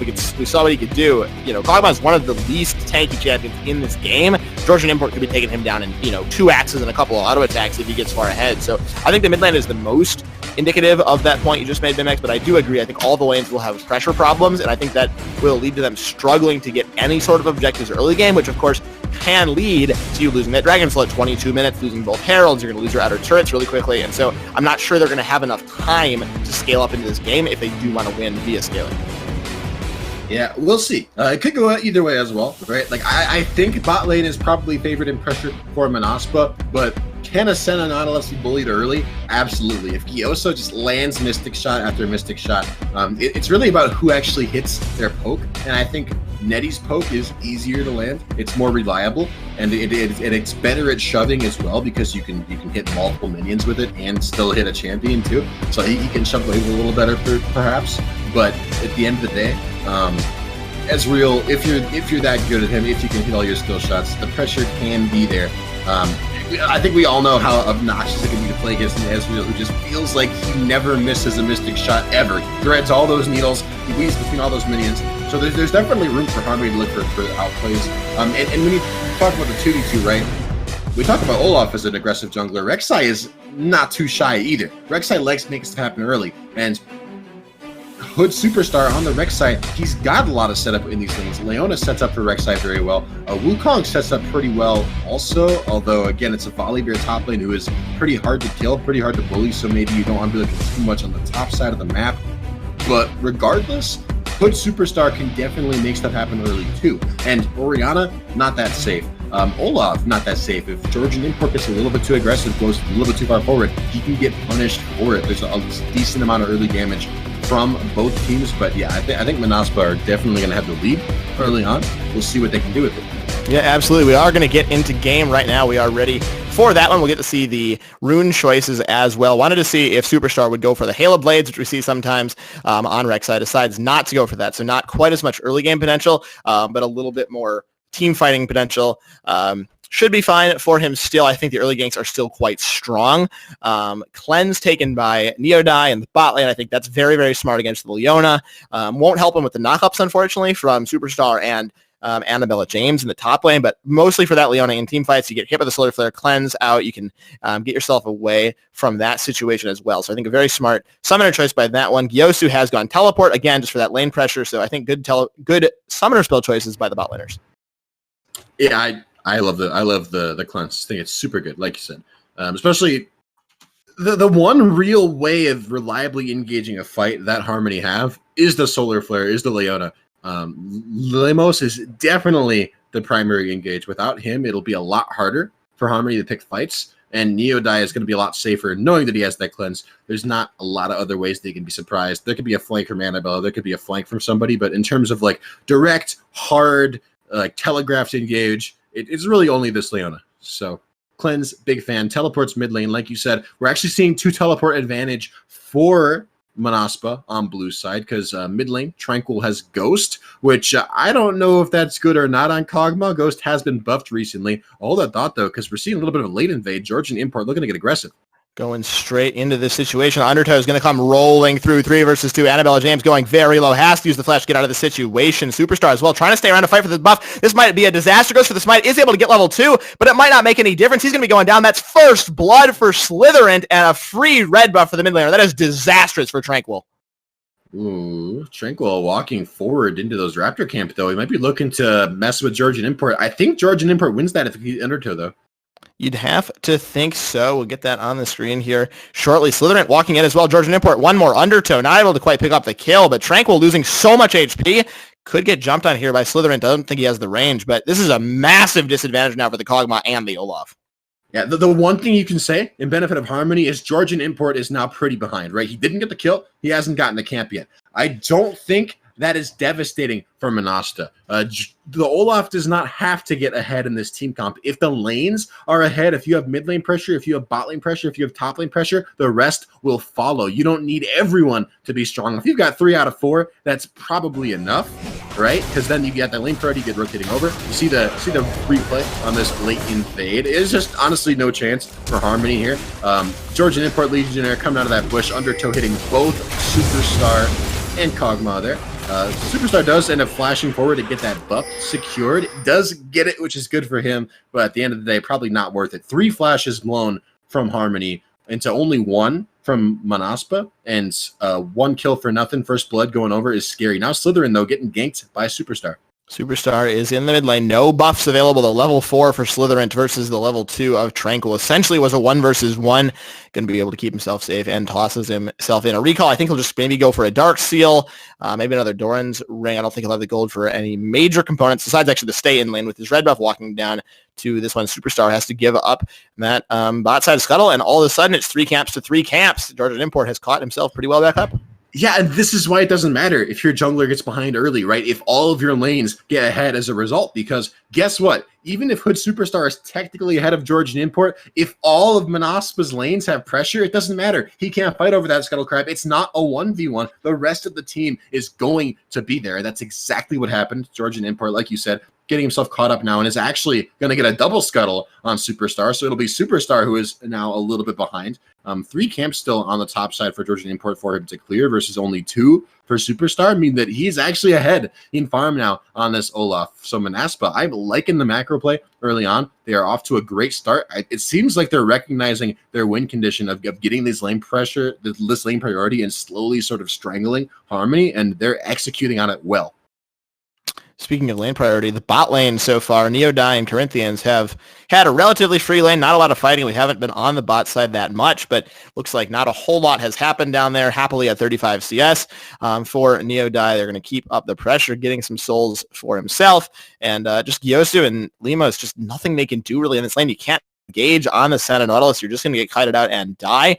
This is the Glacial Augment 80 carry Senna. Once again, he is doing the farming. So the same as we saw last game and we kind of talked about before, the champion select has become a little bit more standard now in the meta. Yeah.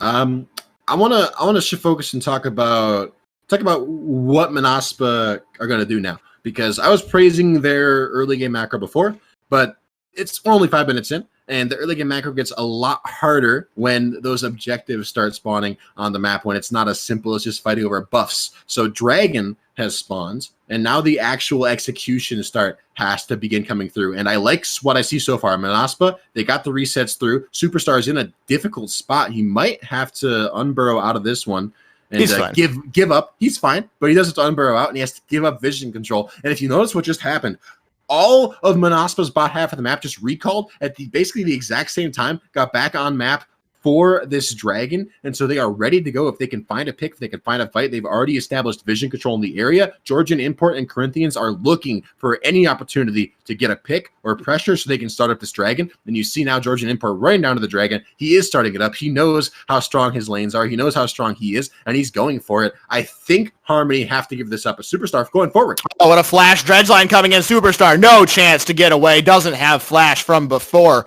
going down. That's a great play by Corinthians. Full committal in. They're going to get the kill, and they should get the Dragon. It was a great play from Corinthians. I love the flash Dredgeline. The setup as well from Manaspa. That was just a very clean setup. And again, gotta criticize Superstar a little bit for not realizing, or maybe just going too far forward, not thinking that he can handle that one. But again, you know, it's like, what can you do here, right? If you're Harmony, you got no lanes that have pressure. Your jungler is behind because your lanes don't have pressure, so he can't fight over Scuttle Crabs. He can't fight over camps if Georgian Import shows up. And Dragon just goes over 6.5 minutes in. Honestly, maybe a little bit later than Manaspa would have wanted to get that Dragon Soul tick timer just started up a little bit. But still, early first Dragon. Manaspa well on their way to securing control over the entire early game. We'll see if they can keep it up. That's 2 kills now, by the way, on Slytherin as well. So second kill of the game going over to Oriana. We talked about Tranquil already having a hard time in this lane, already having a hard time getting pressure and staying safe. That'll only get harder once Slytherin starts to build up some more items, gets that Luden's there with Echo completed. He's already got the Lost Chapter, he's already got the tier, so he's going to have a relatively early Seraphs now that he's got all of this early gold to play with. It's looking pretty good for Manaspa. Absolutely, going for that Seraph's build. Not the little bit more standard Luden's Echo, as this is the higher scaling, higher damage build. Gonna have to hold that fight in the top, and it's gonna be a 2 versus 2 Georgian Import and Superstar. I have both arrived. There's the flash knockup from Rek'Sai trying to pick up 1 kill. They are gonna be able to do so. Dawning Shadow comes across just a little bit too late for that to save his jungler. Legionnaire now running himself away, doesn't have anywhere to go, and this is the fight back. Harmony picking up 2 kills of their own on a great counter game. I like the look there from Superstar. I like the top lane pressure, right? Herald is spawning and Georgian Import is not topside. So what do Superstar and Annabelle do? They say, hey, we got a level 6 Wukong. He's got Ignites. We got a Rek'Sai who is pretty strong. Let's pick a fight with Legionnaire. Let's play around the stronger side of the map, and that's exactly what they do. They get a kill. And so Harmony, they've got a little bit of a leg to stand on in this game, but guess what? They're probably still going to lose Herald for it because Annabella, no teleport on recall now. If Georgian Import wanted to, he could run up to this Herald right now. Looks like he might not, because thankfully for Harmony, vision control in the area is in their favor. Not only did they find those kills in that fight, but they got Rift Herald, or they got Rift Scuttler. They got a nice little ward in that river bush as well. So Georgian Import not feeling empowered to go ahead and go do that. The area is a little bit too dark. So for now, definitely a nice look there from Harmony.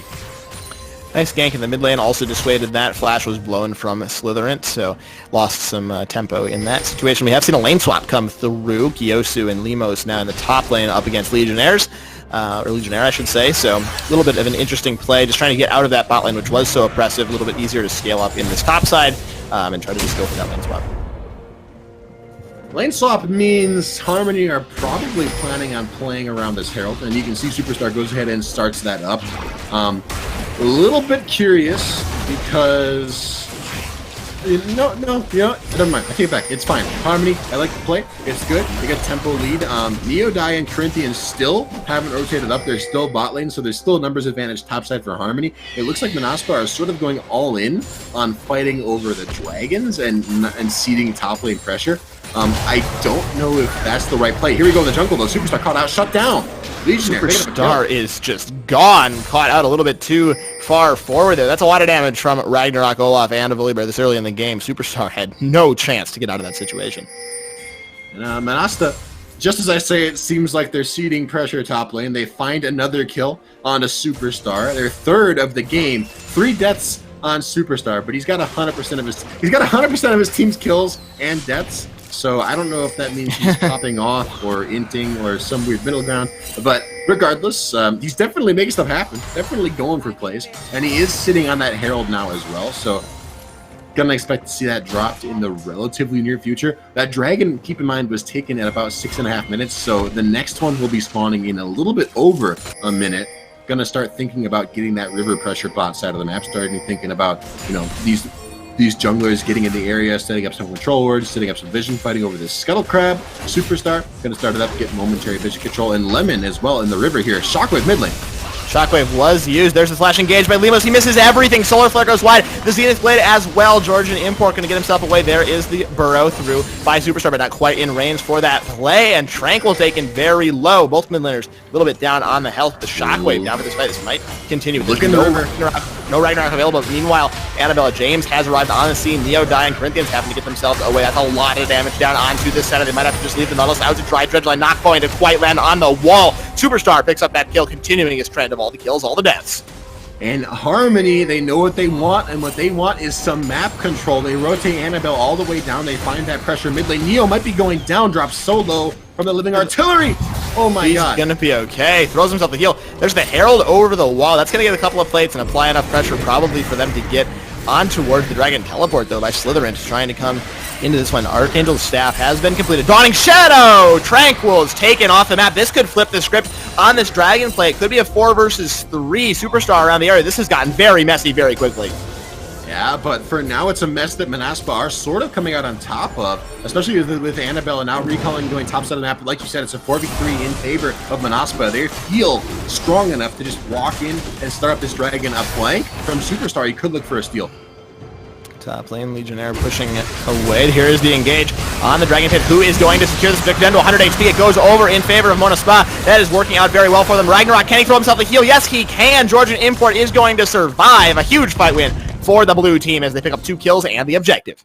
Oh my god, I like the attempt from Harmony there. I thought it was going to go well. We can see again, Hood Superstar over the wall trying to go for the steal. This, I think, was greedy. I think at this point, you don't go for the steal. You just take the loss. You say, hey, it's only second Dragon. It's not that big of a deal. We stalled it. We got to pick. We can back out, try again later.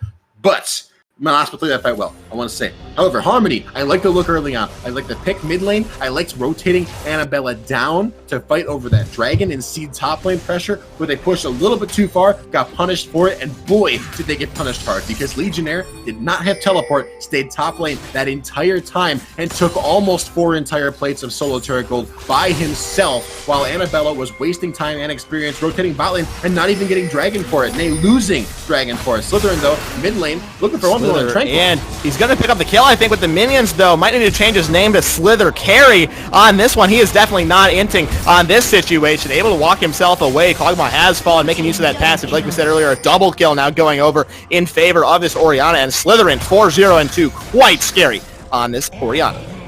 And just like that, it looked like Harmony might be regaining control of the map.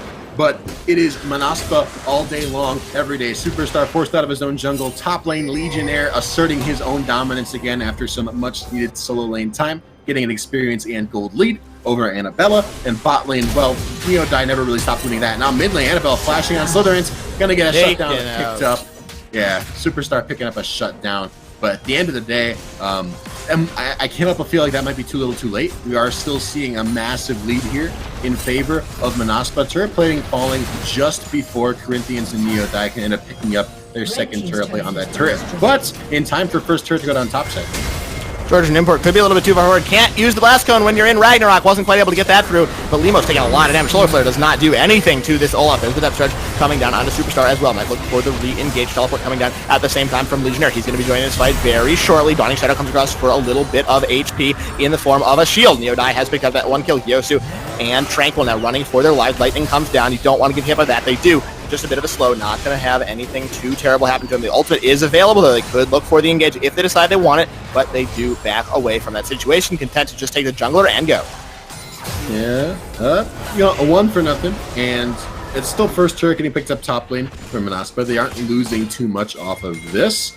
I think that was another good play for Manaspa. Georgian Import, you know, with the Ragnarok and the blast pun over the wall, I know you saw that, I know you're thinking about it. I wonder if that might have been intentional. He needed the Ragnarok so that he could stay immune to crowd control, not get hit by the Zenith Blade, and knock Superstar over that wall, or actually it was Lemus, so he could knock Lemus over that wall.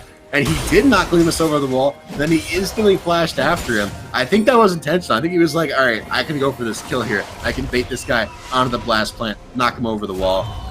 That might be what happened. I'm not going to say Georgian Import did that on accident. It might have been legit.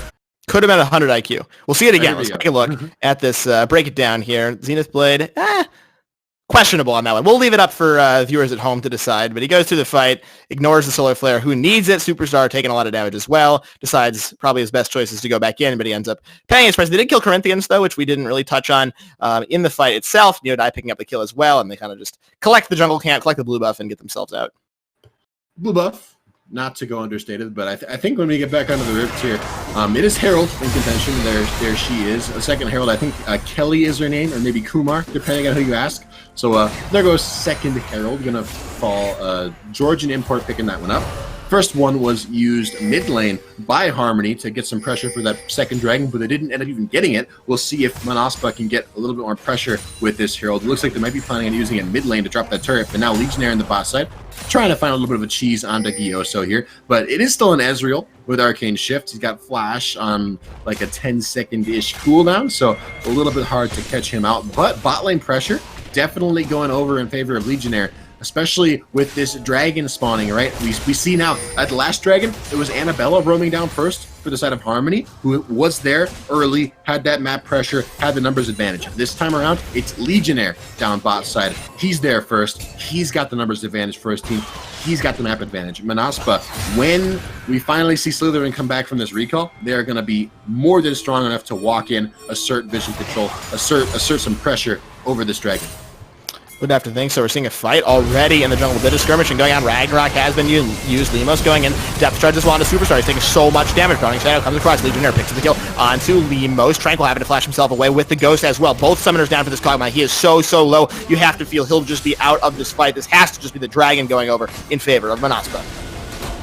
Manaspa, I said it before, I'll say it again. They have totally regained control of the map. Third dragon about to fall.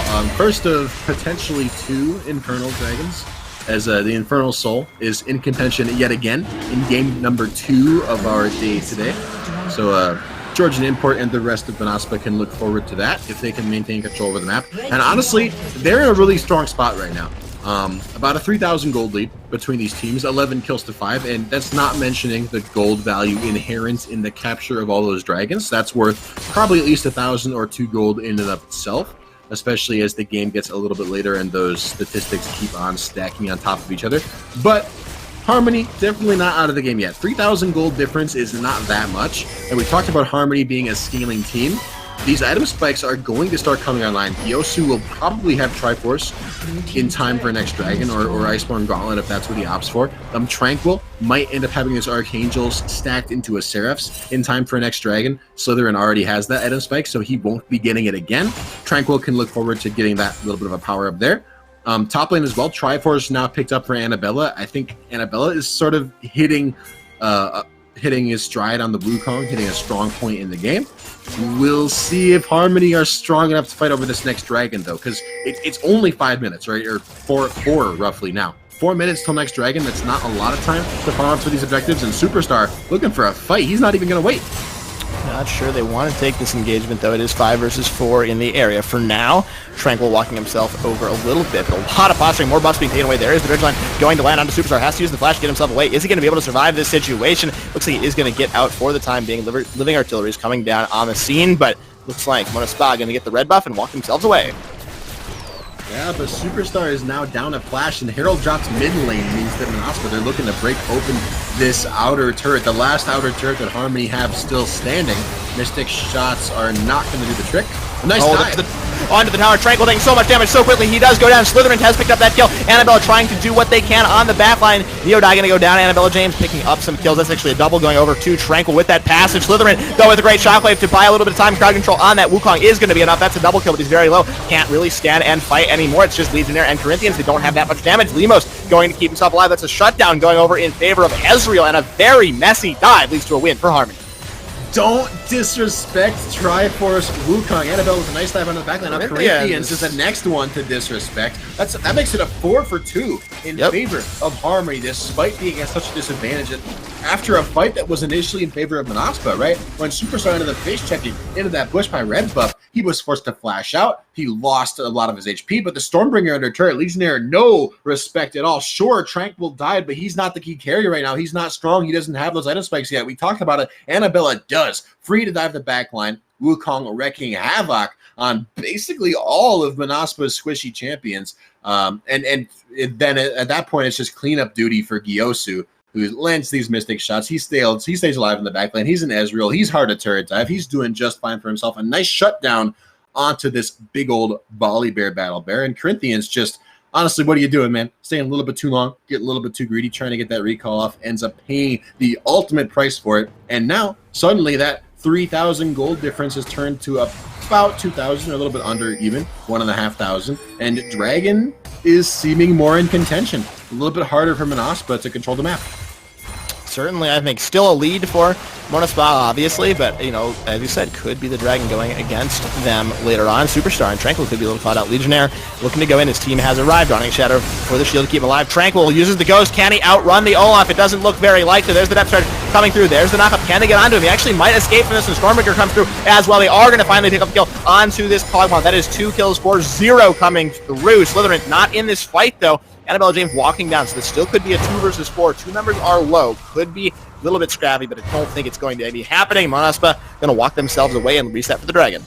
Yeah, 2 for 4, but Dragon spawning in 60 seconds. Annabella does pick up mid lane turret, which I like the decision to go back mid lane, right? Annabella, you called it out, was looking at heading bot lane, trying to get into that fight, but it was already gone. The fight was already lost. There was already 2 deaths for nothing. Superstar and Tranquil pushing up daisies, and so instead of going bot lane, Annabella just says, I'm going to run back mid lane. I'm going to take this turret.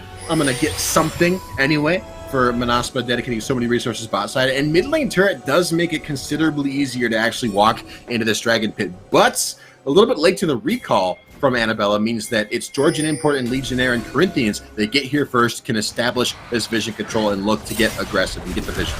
There's the engage. Gyosu just recalled too. He's not in this fight. I don't know if Manaspa are aware of this. They could just be rushing down the fight if they want. I'm not sure what they do. No, Superstar going to get hit in, knocked in with the shockwave, I should say. Legionnaire looking to go in onto this jungler. Taken very low. Dawning Shadow not quite available. Neither is the depth charge. Solar Flare not going to land onto anybody. Ragnarok across the backline not going to pick up any kills. Corinthians has picked up a kill onto Wukong. However, it's a 5 versus 4. Very low though on this. Nautilus has to flash away from the living artillery. Slytherin on the front line as well, doing so much damage. Look at those members on the left side here for Harmony, still looking to go in for this fight, but I think Manaspa will just win this fight if they continue to take it. There's no Wukong available. It's just Corinthians that's low. I don't know if you need to go for this recall. I think they can just do the Dragon. I would agree. Corinthians waiting in the wings. Low health bars in Harmony, but Gyosu is still full HP, and a lot of good siege to play from Legionnaire. He teleported back in. That was why the recall came through. Superstar going to fall as well. Gyosu trying to pick up 1 kill in the trade. He will, but it's not going to be enough. That's the soul going over in favor of Manaspa. What a great teleport on the flank. They win the fight. I don't even see that teleport, but Legionnaire, that was big, right? I think Harmony were caught off guard as well. Gyosu and Tranquil were still alive in the backline, but Tranquil was so low. And you talked about it earlier, Cogmon is very, very squishy. You get on top of a Cogmon for even just a couple seconds, and that health bar is going to evaporate into nothing. And now he felt empowered to stay because his range is so long, but it doesn't matter when you have a 500 million ton battle bear. It's just in armor, just bearing down on you. Right into the back line. Boom, Legionnaire's done. Superstar goes in way too early for the Dragon Steel because he has no vision. He dies as well. Double kill for the Senna. And now Gyosu trying to get himself out. I think he does end up getting himself to safety there. But again, Dragon Slow going over in favor of Manaspa is very, very scary. Plus for Harmony, though. 4 kills on Gyosu. He still has not died. He is very strong. He's got that Triforce completed. He is really hitting his stride. He is only going to get stronger from here on out. He is scaling very nicely. Mid lane as well, Tranquil farming very, very well, keeping up despite having 5 deaths, is strong, got the Seraphs fully stacked. Now bot lane, Slytherin looking for a 1v1. He's going to win it. I think he is going to win this. The Seraph shield comes through, making all the difference. Slytherin doing very well with that. Nice shield. Had Zanya if he needed it, but doesn't even need to activate that item. And I do have to say, I don't love the build so far from Gyosu. It looks like he is going for the Triforce into Blade of the Ruin King build. I think that the Gauntlet into Death Stats build is much stronger, especially against the Lethality Senna. Would cut that damage a lot, would help you kite out the Olaf as well. So I think his build, while it is probably slightly higher damage theoretically, will be a lot harder to use in this game and is not really serving him as well as it could. He is getting taken down very quickly in these fights. We turn our attention toward the Baron. It is down to about half HP. Living Artilleries are coming through, really disrupting this. The heals, though, from Neodie, trying to keep his team alive. There's the engage, the flash forward. Zyna has been used by Slytherin, has flash as well when he comes out of that stasis effect. There's the Dawning Shadow across the back, going to keep his team a little bit topped up with that shield. Limos has fallen. There's no support left, no crowd control left available for Harmony in this fight. It looks like everybody is going to back away, just taking the pick and running. Tranquil is just doing so much damage with his Living Artillery. He's got a Rylite as well, so it's very difficult to run from him. As soon as one lands, you basically have to flash, or the rest are just going to keep hitting. I don't hate the engage attempt there from Manaspa, right? But you got to find one of these. You got to find one of the siege or one of the artillery champions to engage on. You got to find Gyosu, or you got to find Tranquil. Otherwise, it's just wasted effort, right? Because those guys are going to stay alive in the backline. They're going to keep doing damage. They're going to keep pumping out the poke. And you can't do Baron. You can't do objectives if you have 100 HP, because these guys are just going to make your life impossible. And Gyosu, Tranquil, I think they're both playing their roles very well this game. You got some criticisms of Gyosu's build, and I wholeheartedly agree with them. However, definitely still doing very, very well on the Ezreal, proving very difficult to deal with. One thing I will mention right now, we have all 5 members of Manaspa heading towards this Baron. Annabelle is still bot side with no teleport. So for now, numbers advantage in favor of Manaspa, and vision control also in favor of Manaspa. Harmony have to walk through and sort of clear some of this vision brute force style, as the Baron is already melting. True Shot Barrage expended as well, missing those skill shots. Over the wall, ball in place. This could be a huge shockwave onto Tranquil. He has found him down very low already, has to flash himself away. Will he be able to escape? It doesn't look very likely. So low. He is going to survive. Actually, tell a lie, is taken out from this one. The Kog'Maw is gone. No more artillery in this fight as it does continue. Harmony trying to fight back, but it's just not looking very good. Monaspa running over this fight. It's just Gyosu left. What can he do? It's not very much. It's going to be Monaspa winning the fight 5-1. They get the ace and they turn toward the Baron. In Manaspa, if you want to find a fight, you want to force a fight, you gotta find one of the artillery champions. And guess what? They said, I'll do you one better. I'm not only going to find one of the artillery champions, I'm going to find both of the artillery champions. Tranquil caught out initially, but Gyosu racking up his first death of the game as well. A clean 5-for-1, an ace in favor of Manaspa, and they pick up the Baron. And guess what? This game, it's looking rough for Harmony, because siege champions, artillery champions have a hard time dealing with Baron buffed super minions. And now looking at this Kog'Maw, chunk solo, Tranquil over the wall. Ignite from Corinthian's gonna just barely tick him down. Honestly, if that death hadn't gone over, might have been a totally different fight, but it did go over, and the rest of Harmony just has no way to deal with the tanky front line of Legionnaire and the healing from Neodie, who's doing so much healing, and also just an Olaf, right? By the way, just Georgian import, very hard to kill. Level 16 on Slytherin too, he's doing a lot of damage. Moral of the story is that we're now looking at Manaspa that is up 25 kills to 12, has a 5,000 gold lead, has Baron buff, has Dragon's Soul, but is still maybe being a little bit disrespectful of Tranquil's damage. Neodie getting chunked a little bit low there. On a spot. Who's catching who on this little flank attempt? Limos and Superstar on the side, but there's the Ragnarok popping in the middle of the flash as well. Georgian import going straight in onto these carries. Tranquil with the ghost to get himself away from that depth charge. Successfully gets away from that situation. Flash blown by Olaf. Flash blown. Hood Superstar sort of waiting on a flank. Again, Annabella not nearby right now, but is recalling, so will be here shortly. And I don't really like what Manaspa are doing right now in terms of setting up for this dive, but Lemon getting engaged on it. Tranquil doing a lot of damage, though. Slytherin going to have to be careful. Gets hit by the Solar Flare. A few more Living Artilleries come through as well. Corinthians missing that. There's the ultimate under the tower. Legionnaire trying to pick up the kill onto Limos, but it's not going to be enough living, or the Dawning Shadow, I should say, excuse me, on that. Picking up the kill onto Leona, but the Siege members are still alive. Tranquil and Gyosu still can put out the damage, but Slytherin all the time was pushing in the mid lane, picking up that one tower, as Elder Dragon also has just spawned. We haven't really talked about it a whole lot. Might have been the win condition for Harmony, but they can't fight for this at all. Being started up by Monaspa.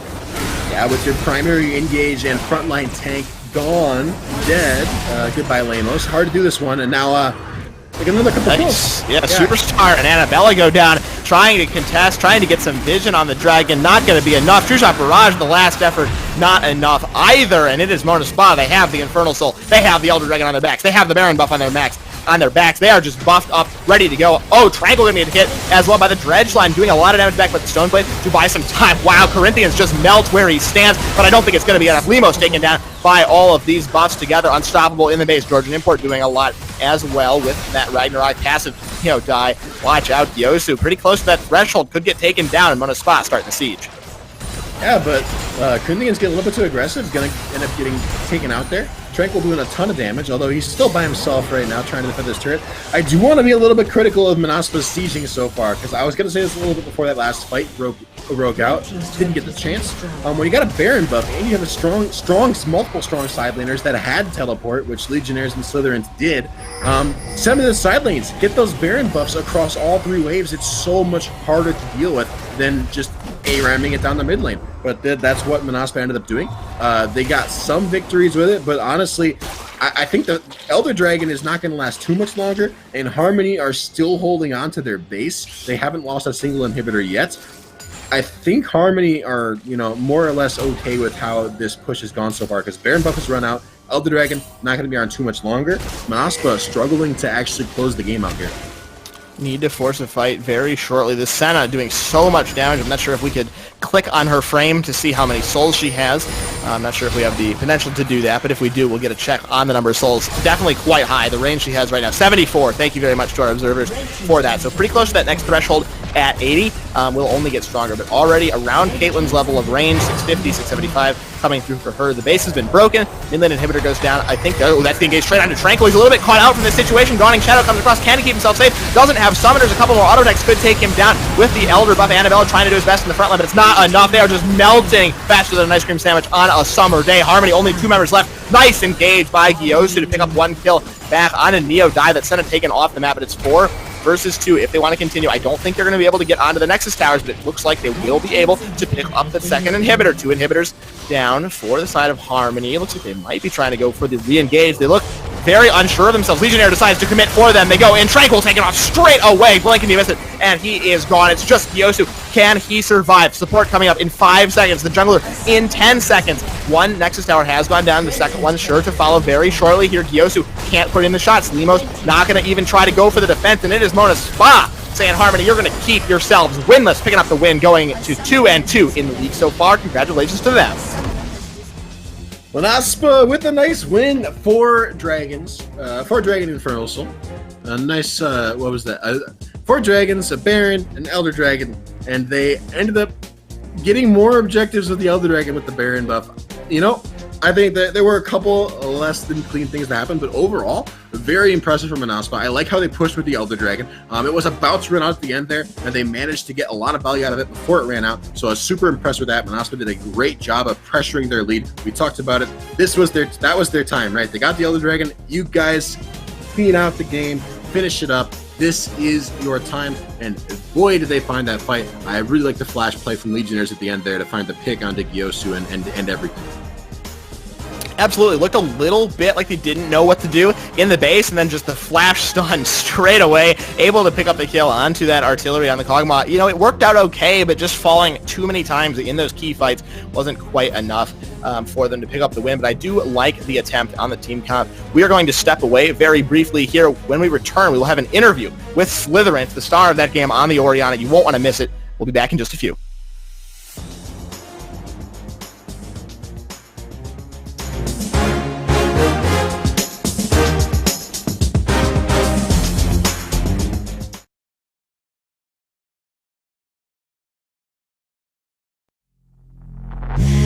Suck me in slow, breathe me in and let me go. Filling the lungs inside you, and the blackened eyes make my way.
breathe me in and let me go. Sink to your heart to find you. Open up your eyes till you're blinded by the lies, so you can see what you do. Restless every time we start locking as a lost control. Oh, it's paradise with honesty, but I'm in the dead of the night. Teardrops on the floor. The pain is over. Feel the darkness take control.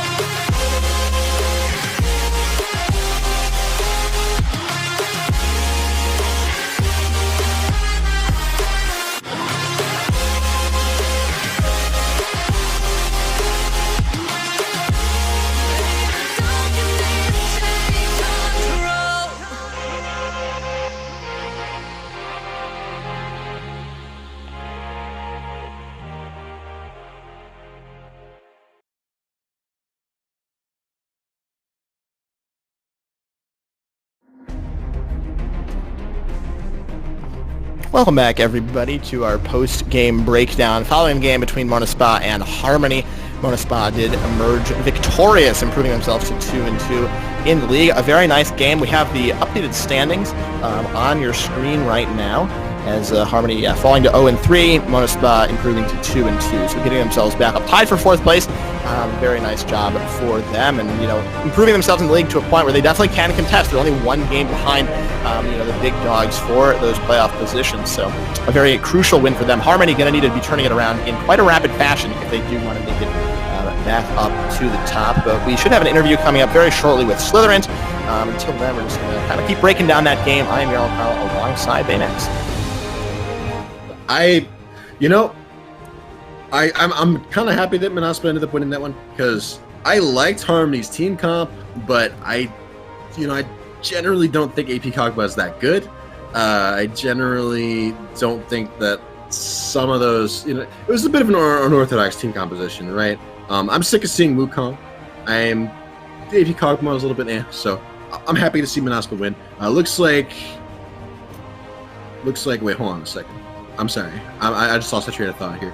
All right, we see the standings. We look at the standings. We got Fantastic Esport, or we got Harmony, unfortunately, down at the bottom still, 0-3. Monospa at 2-2. True. So Tied the top lane. Oh, go ahead. Yeah, sorry. Go. Monospa's now, in the middle of the pack, right? They are going to be pretty happy. They can start looking to maybe make some moves to move up in the world, maybe find a way to break open to the top of the pack. I think that if you're talking about teams that they have a real shot at beating, I think Kraljevina is a team that could definitely fall to Monospa.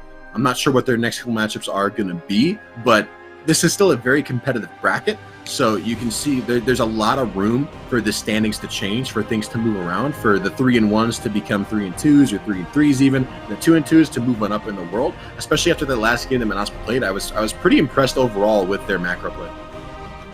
Yeah, absolutely. It's definitely a very close league. Anybody's game at this point, as we are now joined by Slytherin, the star of that last game on the Orianna. Congratulations on the win. How are you feeling? Thanks, I'm feeling great. Like 1 win and 9 matches.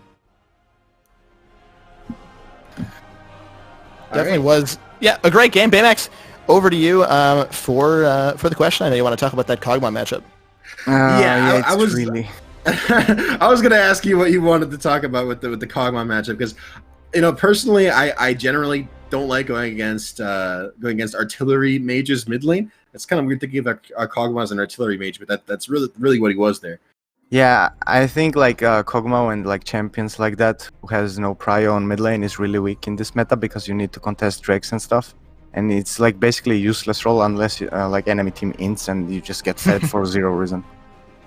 Yeah, that's definitely not the where you really want to be, in a position where you just need the other team to mess up. It looked like you had pretty much control in the mid lane. How do you feel about Orianna in general? I know that Orianna into Kog'Maw has been kind of a standard matchup for a long time. We used to see it a couple of seasons ago. Do you feel like Orianna has a good place in the meta? I know we're a little bit more dominated by Azir and Corki. Do you feel like Orianna can still fit in the top tier? I think Orianna is one of the best like blind picks on mid lane right now in this meta, and I feel really comfortable on that champion. So like I always pick her like when I have the opportunity. Yes. Hey, absolutely, you got it in this game. I want to zoom out a little bit more generally and your thoughts on the league overall.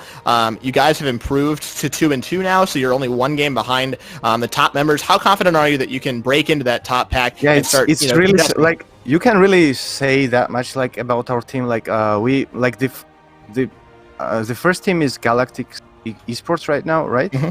Yep. Yeah, like they have only one lose and it's against us, and like we should have won like last 2 games as well, but like we kind of failed at the breaking point. So I think we are pretty like from my perspective, like I think we can like win this league really easily. I mean not easily, but we can. Definitely. You do like to see the confidence for that, but with that, I thank you very much for the interview. Congratulations on the win and good luck in your future games. Thank you as well. Thanks for inviting me here. Goodbye. Yeah. Absolutely. Always nice to talk with the players after the game and get their thoughts. But with that being said, we are going to wrap up the broadcast for the day. I hope you all enjoyed it. We definitely had a good time. On behalf of myself, my colorcaster Baymax, and the entire live broadcast crew here at the Howling eSports organization, we thank you all so much for watching, and we'll see you next time. Good night.